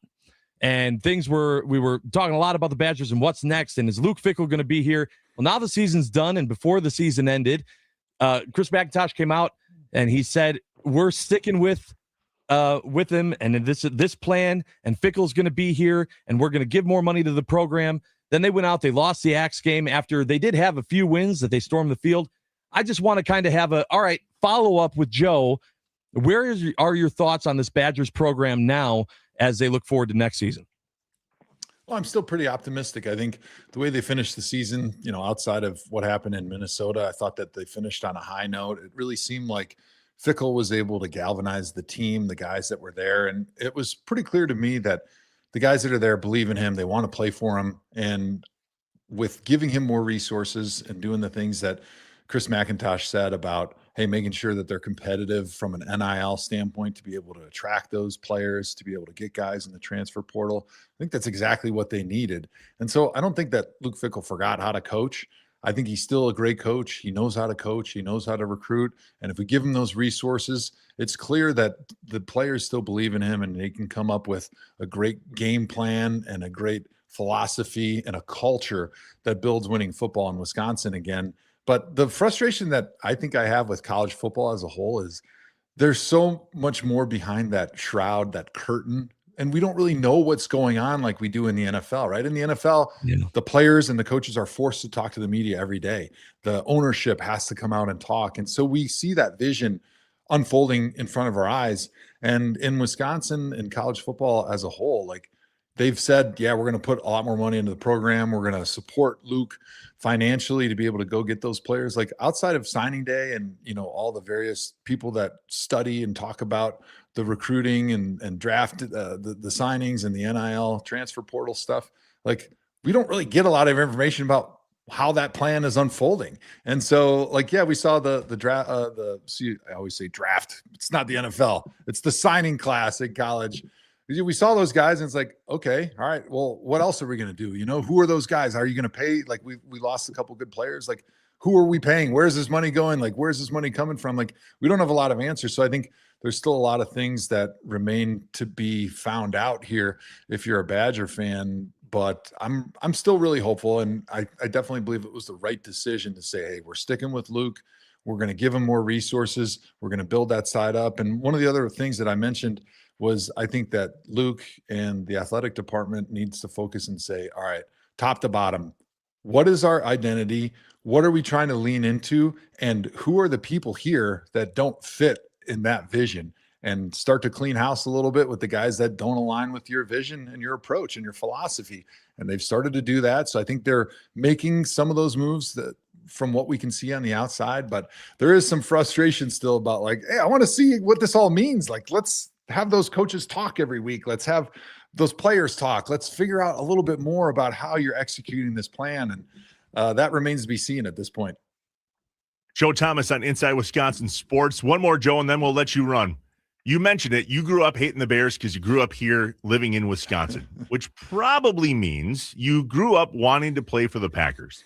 Yesterday, J.J. Watt came out and said not only did he want to play for the Packers, but actually would have taken a hometown discount when he was a free agent to come to Green Bay. Did you ever have that itch to come home and play for the Packers? I did. So early on in my career, there was a couple times before they had got David Bakhtiari. I think it was in between Chad Clifton and Bakhtiari where they were looking for a left tackle. Obviously, they had Hall of Famer Aaron Rodgers at quarterback. And, you know, I grew up in Wisconsin. I grew up a Packer fan. I'm watching, following what the Packers are doing. And so there was definitely a little part of me in the back of my mind going, well, you know what? I'm not going to ask for a trade or anything like that. I'm very happy in Cleveland. I love the Browns. I want to be part of building this thing into something special. But you know what? Hey, if Ted Thompson trades for me, I'm not going to be the most mad guy in the world. I think that would be pretty cool. They're a good team, you know, my hometown team being right down the road from Brookfield where I grew up. And so there was definitely some interest, especially early on in my career. As I got more entrenched in Cleveland, I was happy to stay there. And then they got David Bakhtiari at left tackle. And I'm like, wow, he's a great player. Like there's no interest in me. They're just fine at left tackle. But definitely the Packers have been that team still that even after it becomes a business when you go to the NFL and you see things much more as like I cheer for players, not necessarily teams quite as much anymore. Guys that I like, I want their teams to do well. There's definitely a part of me that still cheers for the Packers as long as they're not playing my Browns. And thankfully they play in different conferences and definitely follow them on a daily basis. And I like a lot of the guys in their team. I mean, Lucas Van Ness is one of our great customers at Hall of Fame Beef. And so you got to also cheer for the guys that are eating the right stuff at the table with the right Hall of Fame steaks. Joe Thomas, NFL Hall of Famer and Hall of Fame Beef. Go to halloffamebeef.com. There's gift cards, there's steaks literally shipped to your door, right, Joe? That's right. And actually, we just got into the Sendix stores in the Milwaukee area. So there's 16 locations. Let's go. Our beef sticks, our summer sausage. They've got our jerkies. They've got some of our high-end Japanese Wagyu steaks, I think, in their Mequon location. So you can not only get it online, we'll ship it right to your door, but before Christmas, in order to get it for your Christmas table, go to Sendix and find all the delicious things that you need right there. And go Wisconsin volleyball, man. I'm sure you and Annie are going to be glued to the TV tonight at 8. Let's go. Let's go. I got 3 daughters. 2 of them are playing volleyball. The other one can't wait till she's old enough to join the team. My wife coaches volleyball. So we actually got to go to one of their first round games at the field house, which was really cool. Me and my daughter climbed all the way up on top of Mount Everest in the top of that thing, looking straight down onto their game. That atmosphere and environment that they have at the field house and with Wisconsin volleyball, the excitement, it really helps soften the sadness and the despair that I'm feeling about Wisconsin football, because this volleyball program is fun. It's a fun sport. The kids and the family, we gather around the TV, we get our popcorn ready, and we enjoy one of the great things that Wisconsin is doing right now. And that's their incredible nationally renowned volleyball program. And hey, Final Four, never know, man. Maybe another national championship banner is going to get hung in the field house. Let's do it. Joe, thanks for jumping on Inside Wisconsin Sports, man. We appreciate you. My pleasure, guys. Thanks for having me on. Thanks, Joe. We'll see you soon. Wisconsin Sports Radio Network guest hotline, powered by Gruber Law. One call, that's all. Okay, perfect. J.J. Watt wanted to be a Packer. Yeah. Joe Thomas wanted to be a Packer. It's not weird. It's not weird. It hurts. Yeah. It hurts. Yeah, it does. All right, when we come back, let's take a look. We got to talk about it. There's an injury list that's got a lot of Packers banged up. That's next. Inside Wisconsin Sports with Trevor and Josh, live from the Wisconsin Sports Radio Network studios, powered by the Potawatomi Sportsbook.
Inside Wisconsin Sports with Trevor and Josh, live from the Wisconsin Sports Radio Network studios, powered by the Potawatomi Sportsbook.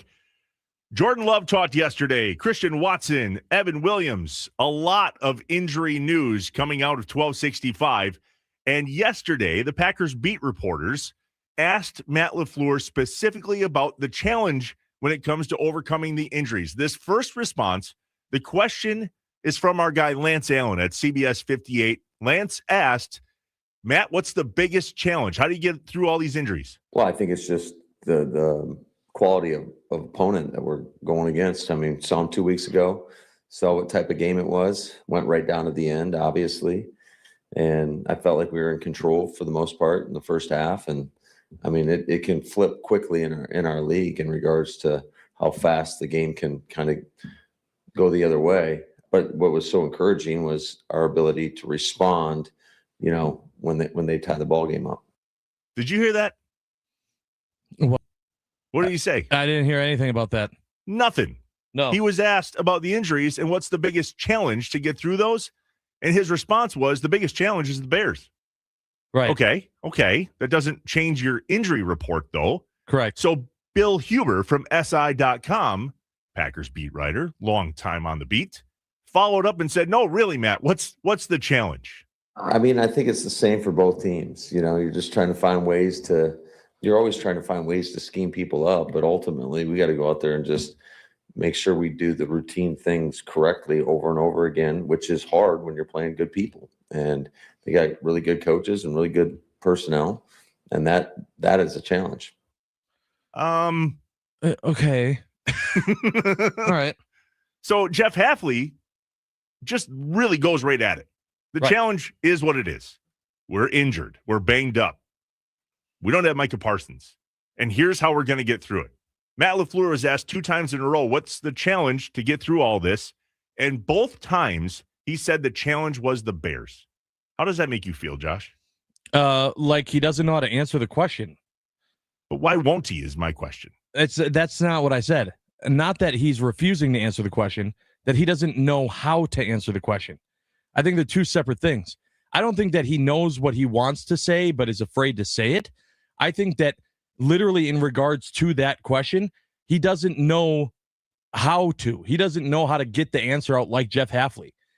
And so it just goes back to what he's comfortable saying. And that's, we got a big matchup against the Bears. I mean, he's been preaching that all week. He does know how to answer that. He's choosing not to. And that's Matt LaFleur's MO. If he believes a question and answer will do anything to tip his hand, he's out. Jeff Hafley, not so much. He goes right at it. But yesterday, when he was asked about the challenges of the injuries, what was computing in Matt LaFleur's head was, I'm not going to tell you how we're going to overcome these challenges. I'm not going to tell the competition how we're going to run different schemes with different players and new blitzes like Joe Thomas just said. Our biggest challenge is the Bears. What else? Anything else? Anybody else? Yeah. That's interesting. It is interesting. I don't know. I hate to say you're giving Matt too much credit, but I feel like you kind of are. I feel like that's where his focus is, and he doesn't know how to correctly talk about the injuries on this team without just saying, yeah, it's difficult, but our challenge is on the Bears.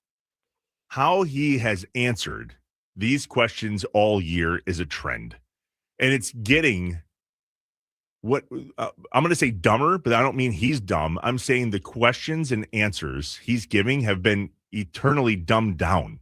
Like they're getting less and less having anything to do with the question and more just dumbed down. And I really think this time of year, LaFleur's looking at this going, I don't want to give you anything. We're all in the same boat. We're week 16. Everybody's doing what we're doing right now. Everybody's banged up. So what's the biggest challenge? The team we're playing. That is in some ways true. And as Packer fans, that's what we want. That's what we've been asking for all week. Well, and so that's kind of my point, though. Like, you're frustrated about his answer. Oh, no, I'm not. I just think I'm not frustrated at all. It was like, wait a minute. He was asked about the injuries twice and didn't talk about the injuries at all. And I just found that fascinating that, hey, dude, there's a lot of injuries here that are going to be hard to overcome. What's the challenge? The Bears. Okay. Might be. I think it's going to be. All right, when we come back, It's an exclusive. The only one-on-one interview with Doug Gottlieb that exists after his huge announcement last night that he is no longer going to be live on the Doug Gottlieb Show nationwide on Fox Sports Radio. A tough decision, emotional. We'll ask him about that next. Inside Wisconsin Sports. Stay here.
I am an eternal optimist. So please, God, don't tell me that you're an eternal pessimist. I like to say I'm a realist. Oh, it's great.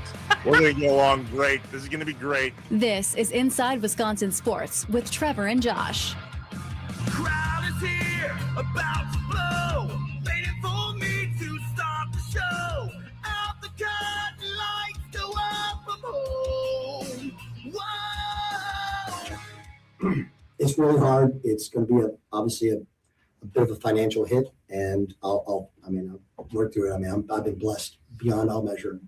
But the Doug Gottlieb show on radio in the afternoon, as of now, we're going to take a break from it. It's just I gotta have a life. I gotta be here for those kids, and I gotta really dig in because we're building something cool here.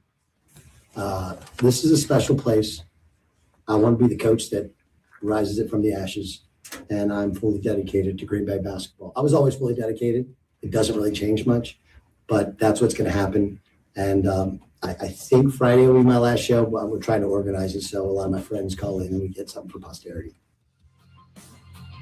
That was Doug Gottlieb after the game last night. UW Green Bay beat UC Santa Barbara, and Doug dropped a bombshell in his post-game presser that he was no longer, as of Friday, you just heard him, going to be doing live radio on Fox Sports Radio. The Doug Gottlieb Show is becoming a podcast, and he's going to give 100% of his everything to UW Green Bay basketball. What's up, Wisconsin? Inside Wisconsin Sports.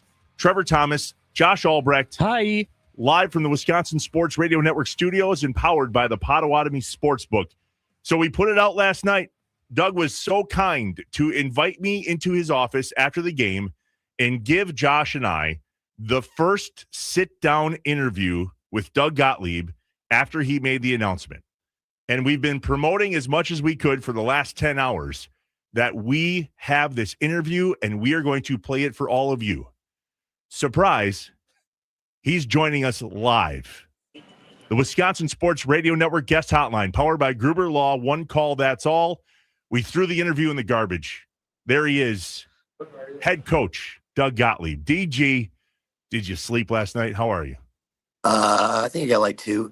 It's been about a solid kind of run here once you start hoop season, like you don't sleep much. You're just constantly thinking, but no. And then, with the win, a ton of congratulatory texts.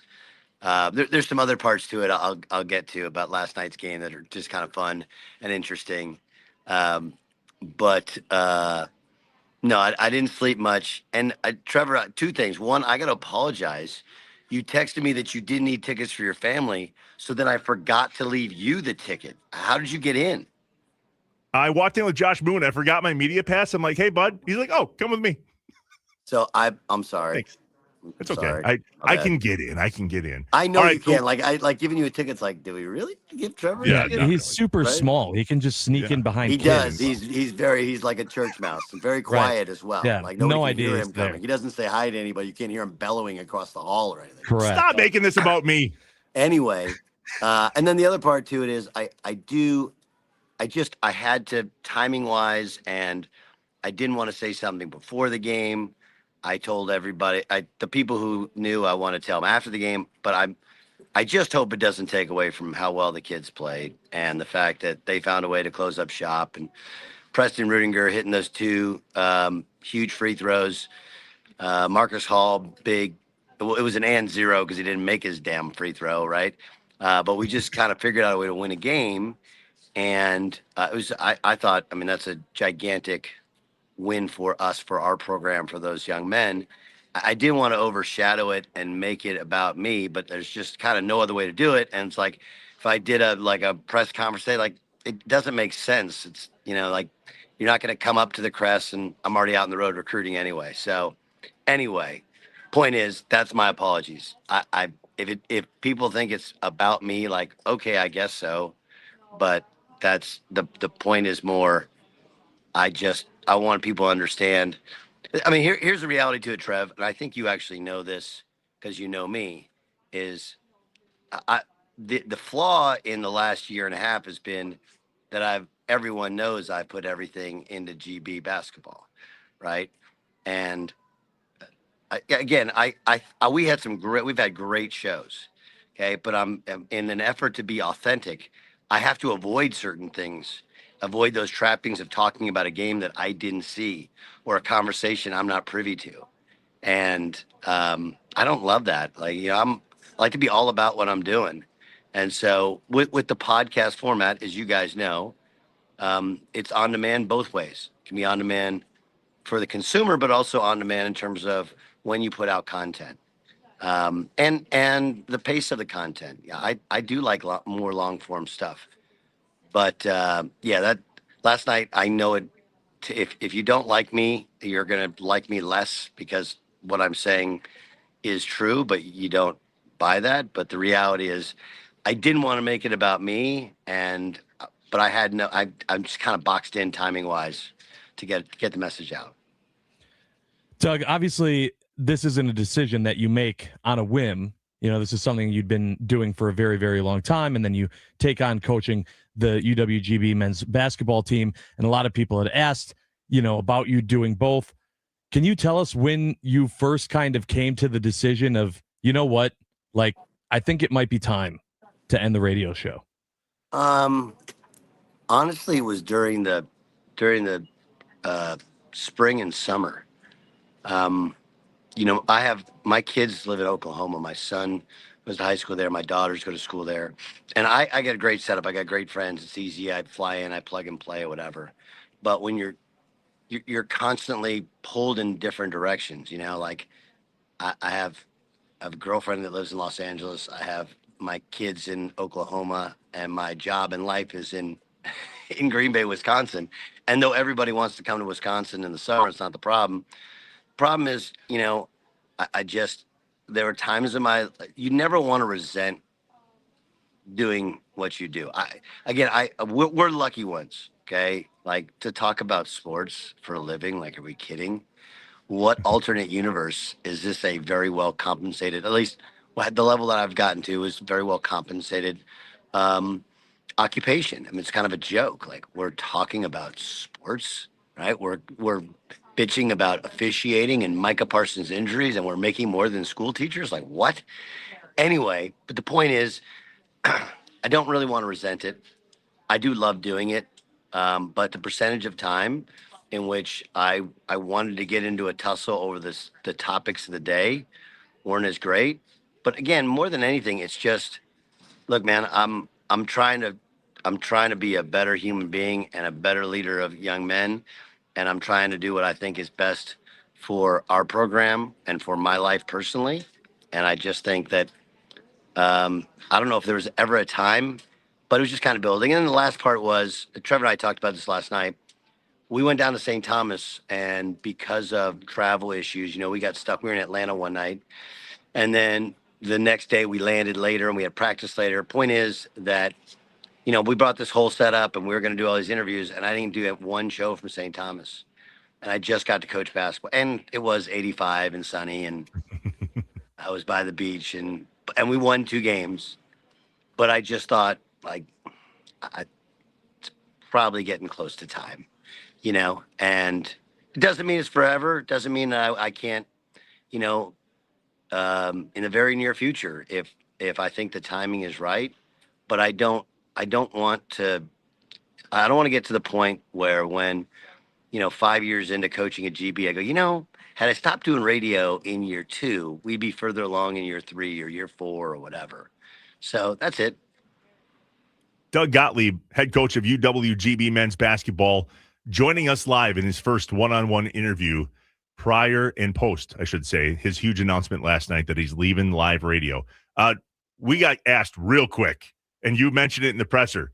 You said, no more live radio. And I went, we got a good thing going on Wednesday morning. What do you mean no more live radio? No more Happy Wednesdays? What? No more live radio like me. Like, yeah, I know. 2 to 4 every day, plus an hour podcast and doing reads and all that other stuff. No. So when you make this decision, you mentioned it earlier, there's a financial hit. I was at your opening presser, and I do know you to be one of the more authentic, vulnerable human beings in my life. I mean, we became quick friends for those reasons. You gonna ask me how much money I make? No, but you said in the presser. Well, first off, what you make is public record at GB, boss. Secondly, not what I make for my heart. Yeah, that's my point. That's my point. You came out and said that you're taking less from Green Bay to build a staff around you because of the radio show and because of the means you've been given. That's gone. And you mentioned it. It's a financial hit. Yeah. How do we explain to fans that this truly is a sacrifice that you're making for the team? You don't. It's not. I mean, I'd love to. I'm not trying to pull on anybody's heartstrings, right? I've done more than well for a long time, and what I haven't managed well has only been invested in my children for the most part, right? You know, I mean, the hardest part is I have a daughter who's a professional level equestrian. She rides at Oklahoma State, and honestly, that's any excess income. It goes to that. If you have any kids, if listen, here's a good bit of advice. Okay, I actually told my ex-wife, I was like, hey, can you find a sport for our kids that's the most expensive possible, that I know the least about, that will bleed me dry for the rest of my being? And you know what? She nailed it. She did an incredible job. Yes. All right. No, but and if you're a dad and your daughter's like, hey, I want to do like lessons, like, don't do it. No, I'm kidding. It's great. I mean, she's an amazing woman. But the point is that, you know, I'm not gonna, like, these are first world problems. There are real problems in the world. I don't have any. How can I explain it? It doesn't matter. You know, what matters is that we continue to put out a product that people want to root for, that we recruit kids that people want to have in their community to represent their school. That's what matters. And when you do that, the checks write themselves, you know? And when the checks write themselves and you start to fill up the Crest Center, like when we play Milwaukee January 5th, right? Now, all of a sudden, you can compensate your staff, because my staff is still underpaid. I mean, Kerry Rupp is a stud, man, 71 years old, and he's got more energy than all of us combined. And I got to find a way to get some more money for him, because, you know, he's got wife, kids, grandkids, Spokane, Washington, and I need to keep him for more time. He's too good a teacher. But the point is, nobody cares about how much money you make when you're overpaid anyway for being a basketball coach, right? So I'm not going to sit here and bitch about the shortfalls in my ledger, and clog up people's brain with gobbledygook they don't care about. You know, this isn't much of a question, but I just wanted to say personally, Doug, that I think that a lot of us in today's day and age are very used to just adding more and more to our plates. And I know Trevor and I talk about it all the time, about just how busy we are and how we keep taking on more things. And it's hard not to. You know, you want to make more money, you want to build your brand more, you want to help other people, you want to do more things. And it was a very nice reminder for me personally, and I think for a lot of the listeners too, that know you just from being on our show, of sometimes it's not always about going and continuing to go, but instead to just look at what's truly important, what you want to focus on, and then putting your whole heart and soul and energy into that. And so I really hope that this all pays out and it's everything that you want it to be. But personally, it was also just a really great reminder to the rest of us too, to do that same thing and focus on what we think is most important. I'm gonna be really honest with you guys. First of all, thank you. I appreciate that. I was married for 20 years to a wonderful woman, and there's lots of reasons a marriage falls apart. But if I'm honest with myself, probably the biggest reason was I was a workaholic. I've never said no to anything. That was always my thing at ESPN. That's how I made my rise to ESPN. Was I would literally go door to door and go to producers' doors. I'm like, hey, if you need anybody, I live here. I'll do whatever. And I did. I mean, I worked when other people were on vacation. That's how I got in the door. That's how I got onto ESPN radio. I mean, my first guest fill-in ESPN radio was the first weekend of sports after 9/11. I used to be a guest on Todd Wright all night, and they wanted to bring everybody to Bristol when sports were finally back. I haven't told you the story, Trev. This is a real deal. So there's a woman named Louise Cornetta. She's probably more responsible for me getting in the door than any human being. She was a producer for Todd at the time. And when I was a college basketball player, she would have me on and for like the last 2 years of my career. And then I was home because I was supposed to go back overseas. And when I was home, I would fill in Oklahoma City. Anyway, Todd refused to get on a plane after 9/11. I got on a plane. I flew to Bristol, Connecticut, and I did a couple shows. By the way, my first show on ESPN Radio, what you ready for this? Was the Sunday night. Todd Wright's show is an overnight show. Was the Sunday night after Tom Brady got entered into the game because Drew Bledsoe got knocked out by the New York Jets. And do you know what this idiot said? Well, Patriot season's over. Tom Brady couldn't even win. Tom Brady couldn't even win the job at Michigan. What the hell is he going to win with joke, this clown. No, I'm serious. Like that. People think that my Steph Curry take is my worst take. Nope. I said Tom Brady, like, season's over. Cancel Christmas. Brilliant. I'm a dummy. Anyway, my point is, Josh, that, if I'm honest with myself, I never said no. Never said no. There was never a slowdown thing. And there was always, back then, it was always TV, radio. Hey, at some point, you got to pick one. Then when it was CBS, it was TV, radio, and a TV show. And it was in, the prime of my kid's childhood. And I took the CBS job to move back to California thinking I would have more time with my family, and I had less because then I was traveling back and forth to New York. It was really hard. So this is, again, I'm not, I'm good. We're past that part, but you do have to learn from your own mistakes. And you talk about focusing. That's something that I'm a work in progress, man. I'm trying to navigate the fact that I have, raging ADHD, and it's kind of my superpower, but it's also my super flaw. And so I'm trying to manage it. And I think this, I believe, will help. And, the other part is I think this is what most guys have. I have a Superman complex. I can do it. I can figure it out. I can get there. I can do this. I can do that. And it's always kind of worked out for me. But again, at the end of the day, you can't tell people this is all you've wanted to do. You start doing it. You get this great opportunity. And then you leave any sort of chance that you didn't give every bit of it, because there's a bit of remorse that I think most every athlete has when they're done. They're like, man, wish I went to the gym more. I wish I took that shot. I wish I did this thing.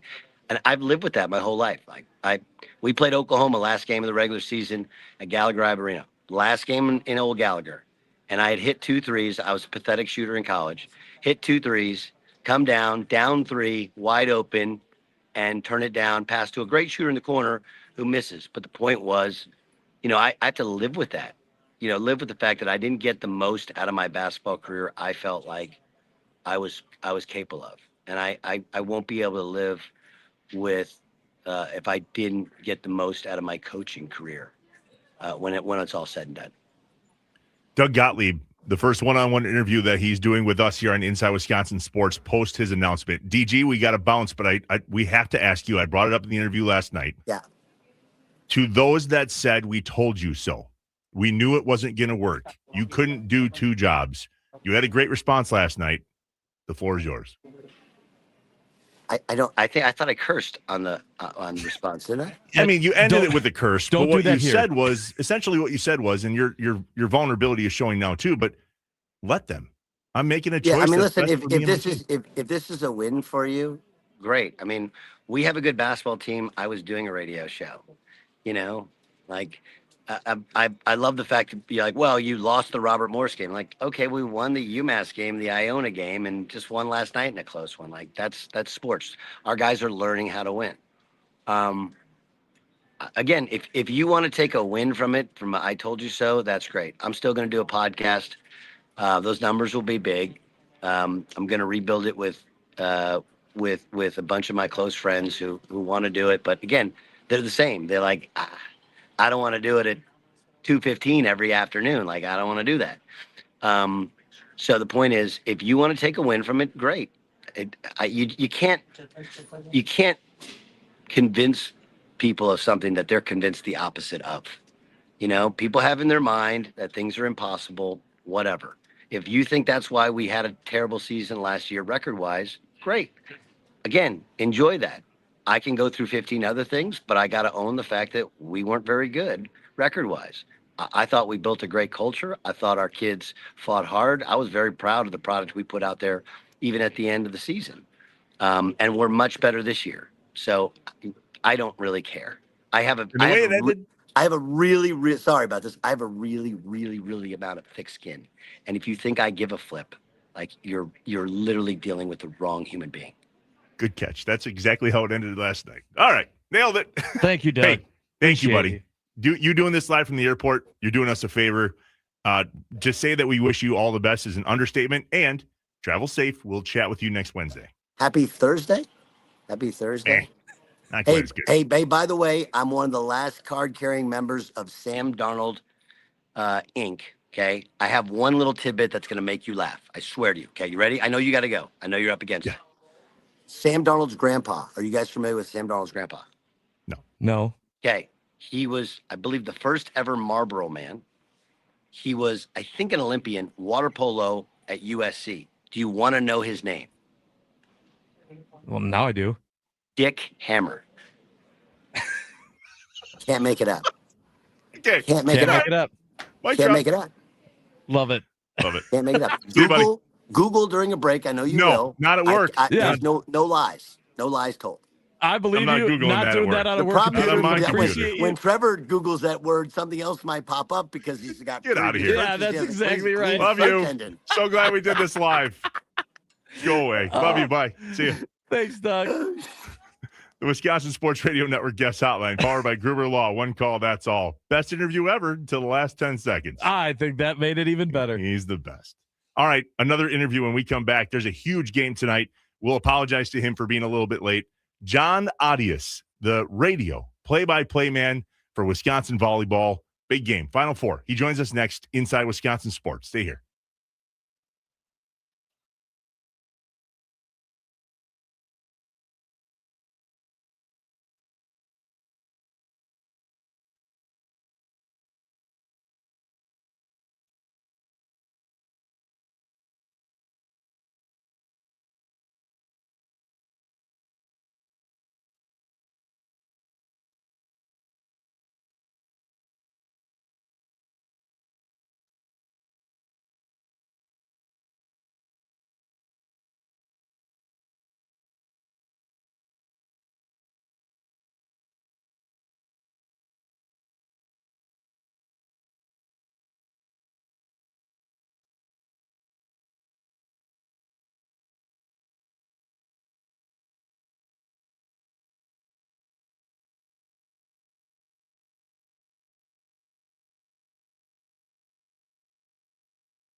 Inside Wisconsin Sports with Trevor and Josh, live from the Wisconsin Sports Radio Network guest studios.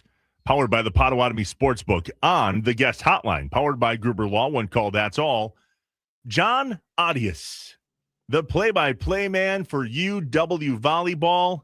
John, thanks for joining us. We appreciate you very much. We appreciate more the UW Volleyball team. And tonight, the Final Four match against Kentucky. For those that don't follow, do your best to give us a Cliff Notes version on how we got here. Sure. Wisconsin, let's go back to before the season, constructing the team. The Badgers lost a ton of talent, including Sarah Franklin, who was a national player, Big Ten Player of the Year. But right away out of the transfer portal, they got Mimi Collier out of Oregon, a 3-time All-American. She was the first big piece for the Badgers. And they've constructed this team with a sophomore setter, transfer right side, Grace Egan from Ohio State, a transfer Mimi Collier from Oregon, a redshirt sophomore who hadn't seen the court yet in Una Vagic, a freshman libero. So the Badgers have pieced this together, a transfer middle blocker, and then their senior middle blocker, have pieced this together with a couple of pieces already in place. They lost Grace Egan for about 7 matches this season, so they had a freshman, Madison Quest, come into play. They still were winning games. Then in the Big Ten season, they lost their setter. That's the big piece of, that's the quarterback of your volleyball team. She missed half the Big Ten season, was still a first-team All Big Ten selection. That's how impactful she was when she came back, and they haven't lost since she's come back. But they lost her for 10 matches. They went 7-3 in those matches with their freshman setter, picking up the pieces there. And they got here with wins over Stanford in the Sweet 16, a program they had never beaten. They were 0-6 against the Cardinal before that win. And then on the road in Austin last week, they beat Texas in the Elite Eight in 4 sets. And they knocked out the Longhorns, and now they are in their 7th Final Four in program history and the 6th time under head coach Kelly Sheffield. So, John, tell us just for the casual fans that are definitely jumping on the bandwagon late, where was this team predicted to be in comparison to where they are now, almost, having the opportunity to play for a championship? Well, I mean, this team, Charlie Furbringer at the press conference said yesterday that she was asked, when did she know this was a Final Four team? And it was the second they all stepped out onto the court. Honestly, with Kelly Sheffield and the success he's had, 6 Final Fours in 13 seasons, 8 straight Elite Eights, 13 straight Sweet 16s, any season can be a Final Four season at Wisconsin. So I think if you ask the players, they knew right away. The coaching staff is kind of got that sort of expectation. And so I think everybody involved knew that this could be a special team. How special? That's what we're still discovering. John Audius, the play-by-play voice of UW Volleyball, joining us on Inside Wisconsin Sports. John, tell us what we need to know about Carter Booth. In case you missed it the other night, after the game and their beating of Texas, there was a bit of an F-bomb that hit the mic, and the dump button was nowhere to be found. And yet, somehow, UW and Carter and Coach Sheffield are turning this into a fundraiser for a nonprofit called Good Sports, which helps get equipment to young athletes who otherwise can't afford it. Jim Polzine put out a great article about this whole thing on BadgerExtra.com. Tell us what we need to know about the F-bomb that shook the volleyball world. Yeah, well, Carter will say she was just in the moment, and she honestly didn't mean it. That's why she said, "I'm sorry, guys," right away. But that shows the fire, I think, that Carter Booth brings to this team. If fans didn't know, now they know. That's the kind of energy she brings, not only post-match after Texas, but all the time. But yeah, so the t-shirt, there's a bunch of t-shirts. So they've got the t-shirts that were made that go to Good Sport, the $6,000 raised, and I know there were some issues with some of those t-shirts. They printed a limited edition of 200 with those t-shirts. Thankfully, I've got one coming today. Let's see. Carter's got her own like NIL type of t-shirt as well. So there's a number of different t-shirts that have been constructed now off of this. But it was funny, on the Kelly Sheffield show and then on the John Cast podcast, I replayed this, but that's my podcast. I asked Kelly, how did that go down with the F-bomb? And he said, the trainer was telling him, hey, I'm getting a lot after the match. Hey, I'm getting a lot of texts. I guess Carter dropped an F-bomb on live TV. And then he invited Chris McIntosh into the locker room And McIntosh said, "Hey, I got a text from the chancellor," and she freaking loved it. So I don't think I don't think a lot of people cared so much about that. I think it just showed the emotion, but it's a good thing that they've turned that into. And I'm pretty sure Kelly's going to match the money raised as well. They talked about this at the press conference. The matching thing he didn't talk about, but I'm pretty sure Kelly's going to be matching that money raised. So it turns into a very good thing. And Carter said, there are a lot of people out there that just can't afford. Good Sport helps buy kids sporting equipment. She goes, not everybody has enough money to buy a new pair of volleyball shoes every 2 months or whatever, because you wear them out so quickly as a kid, and not everybody can afford all these things. So I know that's a pretty cool thing that she's doing. John, can you tell us a little bit just about Kelly Sheffield and how much he's meant not only to this program, but to the university as a whole? Kelly is a great teacher. I think so often we look at coaches and it's X's and O's, and it is. But I think from what I've observed, he's a great teacher. You know what I mean? Like, he makes sure that players understand what they're trying, the concepts and everything around that. Now, he brings elite athletes. He's a great recruiter as well. People want to play for this program and want to play for him and his coaching staff and want to play for this program because they win. But he's meant a lot to the university, right? I mean, like I've said, 8 straight Elite Eights, 6 Final Fours, 13 Sweet 16s. I mean, that's kind of unprecedented territory that you're coming into. Like, that doesn't. It's hard to win. I don't care if sometimes. Certain sports maybe are a little top heavy, right? Like, I think women's basketball, like, well, UConn's always going to get there, that kind of thing. It might be a little bit more of a struggle in the men's tournament. And I guess I don't care what sport, whether it's men's basketball, women's basketball, volleyball. When you're in a bracket like this, anything can happen. And especially in volleyball. I mean, in volleyball, you always see, throughout the course of the season, it seems like every week, like, oh my gosh, did you see so-and-so beat so-and-so? And it just happens sometimes. And that's the way it goes. And to be able to have that sort of success is phenomenal. He's meant a lot to the university. I texted a buddy of mine the other night when Nebraska lost and Wisconsin won. In case you don't know out there, Wisconsin, Nebraska likes to run their mouth against the Badgers. Is that just a fair way to put it, John Audius? They're rivals, yeah. They're rivals. They weren't running their mouth when we won 10 straight against them. So, but yes, I would say that. Well, when you're 33-0, you probably get that way a little bit. I'd be running my mouth too. Yeah. yeah. But so no, that was fun to see them lose. Yeah, Josh put it really well there, that there's a lot of people jumping on the bandwagon. So be it. If you're late, so be it. I haven't watched a ton this year, and I love it when it's on. There's going to be a lot of people that tune in tonight that are used to playing bar league volleyball and going, wait, how are they scoring? What is this going? How it's rally scoring. It's up to 25 in the first 4 sets and then 15, but you got to win by 2. Did I get that right? Will you give us college volleyball 101, please? No, you got it.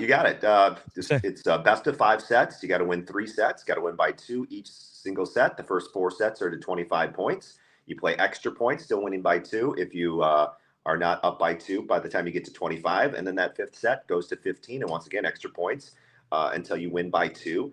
A couple of things. If you're new to volleyball and you're watching, you're like, I don't even know who's playing well. The one of the main things to watch when you're watching tonight is serving and passing. The other team receiving the serve, that's called the pass off the, a lot of people call it a bump. It's the pass. So is that pass going to the setter in the middle, near the middle of the net? Is she like standing there or maybe taking a couple of steps to get that pass? If she is, that team's passing well. And if the Badgers are serving and Kentucky's doing that, that's bad news for Wisconsin, because Kentucky now has a lot of options on offense. If Wisconsin's serving and that pass is going off to the right, off to the left, or the setter's running into the backcourt to go grab that, that's probably a good thing. Her options are now limited of where she can set the ball. And so that's Wisconsin set up its defense. Same thing on the flip side. But that's the number one thing when you're watching volleyball, because every time, listen, I've been calling games for, I think this is my 18th season. I'm not sure. I'd have to do the math. But every single time, and early on when I asked, hey, what are the keys to tonight's match? And I give them the mic, they're always like serve and pass game. So I stopped asking that question. So that's the number one thing to watch. It is rally scoring, so anytime the ball hits the floor, you're going to get a point. Yeah, I think that's pretty much it. If not, you'll figure it out. That's a good description. It's very intense. It's definitely keeps you on the edge of your seat the entire time because of that scoring. Games are always, it seems, in all the time that I've watched, relatively close. You don't see a lot of blowouts per game. Teams are winning by a couple of points here and there. And so it keeps you in it. It keeps it focused. And then the more that's on the line, now it's just added juice. And there's not a whole lot more on the line than going to play for the championship. Yeah, and it's all in a nice tight window too. It's not a 3.5 hour football game. It's, this thing, if it goes 5 sets, it's going to go out to 2:15, 2:30. If it's past that, it's tight in 5 sets. You're going to be wanting to watch anyway. And if it's a really quick game, it's going to last an hour and a half or so. So the time commitment is that of kind of like a basketball game, I would say. But yeah, you're right. It's exciting, especially at this time of the year. Everything is amplified, and that's what makes this time of the year so special. John Adias, the play-by-play voice of Wisconsin volleyball. The Final Four tonight, and hopefully a second national championship this weekend. If you win the Natty, John, you're coming back on Monday. Just a heads up. Darn right. Okay, sounds good. I don't know how awake I'll be, but I'll try to come on. We don't care. Did you see Doug Gottlieb just now? That's fine. He barely had his eyes open. John, we appreciate you, bud. See you soon. All right, thanks, guys. The Wisconsin Sports Radio Network guest hotline, powered by Gruber Law. One call, that's all. And that's our show. Wow. So awesome. What a morning. So many people, Josh, trust you and I. When we say we're going to have, they should. Oh. Joe Thomas, nailed it. Yeah, John Adias, nailed it. Doug Gottlieb, nailed it. I mean, the stuff that we bring humbly is entertaining stuff. Our messages believe it and make it so. Well, and we're so very grateful for the people that help make it. That's what I was just going to say. We are so grateful for all of you out there for tuning into this across the Wisconsin Sports Radio Network. Wausau, we love you. Duluth Superior, you're the best. Milwaukee and Green Bay and the Fox Valley, that's the network. And we see you, we hear you, and we appreciate you. When we come back, tell us what's up in your world. What's up, Wisconsin? What are you doing tonight? I hope to God you're watching UW volleyball, 8 o'clock, ESPN. If you have something else going on, let us know. Now's your time. What's Up, Wisconsin is next. Inside Wisconsin Sports with Trevor and Josh. Live from the Wisconsin Sports Radio Network studios, powered by the Potawatomi Sportsbook. I am going to nap so hard today.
The Nicolay Law Fan Talk and Text Line, 414-677-1250. What is up, Wisconsin? What do you have going on today, tonight?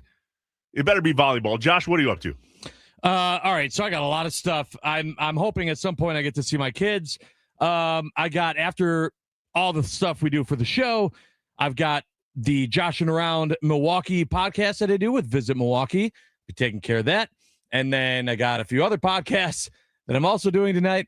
And then I'm seeing a professor of mine with some other like kids that ended up working in media that were all from my class in college that we haven't seen in like 5-6 years at least. And so, oh God, more than that, 8 or 9 years. Jesus, I'm old. And so, it's going to be a lot of fun. And then I got to get home by 8 though for the game. I hope I can keep my eyelids open. I'm going to need a nap. Josh and I talked about this off the air. He and I both yesterday had sun up to sundown and beyond days of just work. And these things happen. I walked into the radio station this morning with one eye open and amazing lines of CPAP straps on my head that are still there live on YouTube and Twitter. And so we get it, right? Everybody's got the job that needs to be done sometimes. And that was us yesterday. We hope that you loved this morning's show because we worked our you-know-what's off on it, man. And we pour everything we have into this. So, again, we can't thank you guys enough. 100% chance I'm watching volleyball tonight. I, too, didn't get to see my kids yesterday. Literally, my 14-year-old said, Dad, I hate that when I only get to see you for 30 seconds. I'm like, I know, man. It's not always like this. And tonight won't be like that. We'll be home as a family at some point. Major announcement for my podcast today, Josh. You mentioned yours. The Inside Wisconsin podcast will drop early this afternoon, and a major announcement is in that podcast. Teaser. Teaser. So go look for it wherever you listen to podcasts or go check it out on YouTube. And major announcement. The podcast will continue, but one thing will change. You'll hear that in the pod today. Wisconsin, what are you up to? The Nicolay Law Fan Talk and Text Line, 414-677-1250.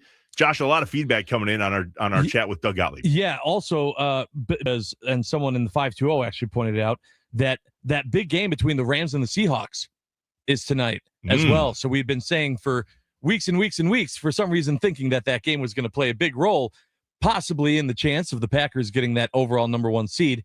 Not sure that it's going to have as big of an effect, but as the Packers are trying to figure out where they're going to be and if they're going to be and how things are going to play out for them in the playoffs, a huge matchup if you're unfamiliar with these two teams that are going to make noise in the playoffs. Watch them play tonight. At least get 45 minutes of that game in before volleyball. I hope the YouTube TV multi-view box thing works for volleyball and football and 2 other things tonight, if not just a side-by-side.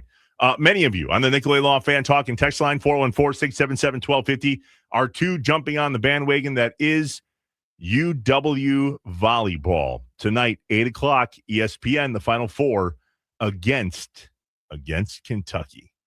I hate Kentucky. I don't know why. Never. Well, I have reasons, but they're personal reasons, just because of their basketball team and them eliminating my Wichita State Shockers when they were undefeated, when they were the number 1 seed way back when. But that's all in the past. Yeah, it's not like I'm still holding on to that. Doesn't sound like it's in your crawl at all. All these years later or anything. A buddy of mine played for Louisville and then was a Packer for some time. And he had a daughter, named her Madison. Her middle name was Madison because she was born here and the Packers drafted him. And as a daughter, he taught her, when she sees the Kentucky logo, because remember, he played at Louisville and they're not friends, she goes, "Bad kitty." Bad kitty. Wow. I love that. That's pretty good. Big fan. She's going to end up going to that school. Just wait and see. Kristen from Green Bay says, great show today, guys. Thank you so much. Thank you. Says, let's go Wisconsin volleyball. Def have put more time into volleyball this year than football. Yeah, we've said it a bunch of times, and it is probably the truest statement in terms of sports. Nothing fixes problems like winning. People will focus on winning. It doesn't matter what the giveaway is. It doesn't matter how much you're spending on the marketing. Winning solves all. JB in the 920 texted us a little while ago and said, if that interview with Doug Gottlieb doesn't want you to support Doug, there's something wrong with you. Yeah, we can't thank him enough for jumping on. I mean, my phone kind of lit up after that too. Some people from GB saying thanks to us for having him on. And one of my buddies shot me a text and goes, "That's incredible. I had no idea he's that authentic or that vulnerable or that real." And that's true. And I think that was the hardest part about him choosing to do both jobs, is because it was difficult for us to look at him and think, oh, he's authentic and humble and all those things. Nope, he's trying to do two jobs at once. And it's not that he failed. It's that he's choosing to give everything he's got to Green Bay because they're building something special there. And I completely agree. Absolutely. And I think it's important, too, to remember, just like he said in the interview, it's not that he wasn't giving 100% to Green Bay already.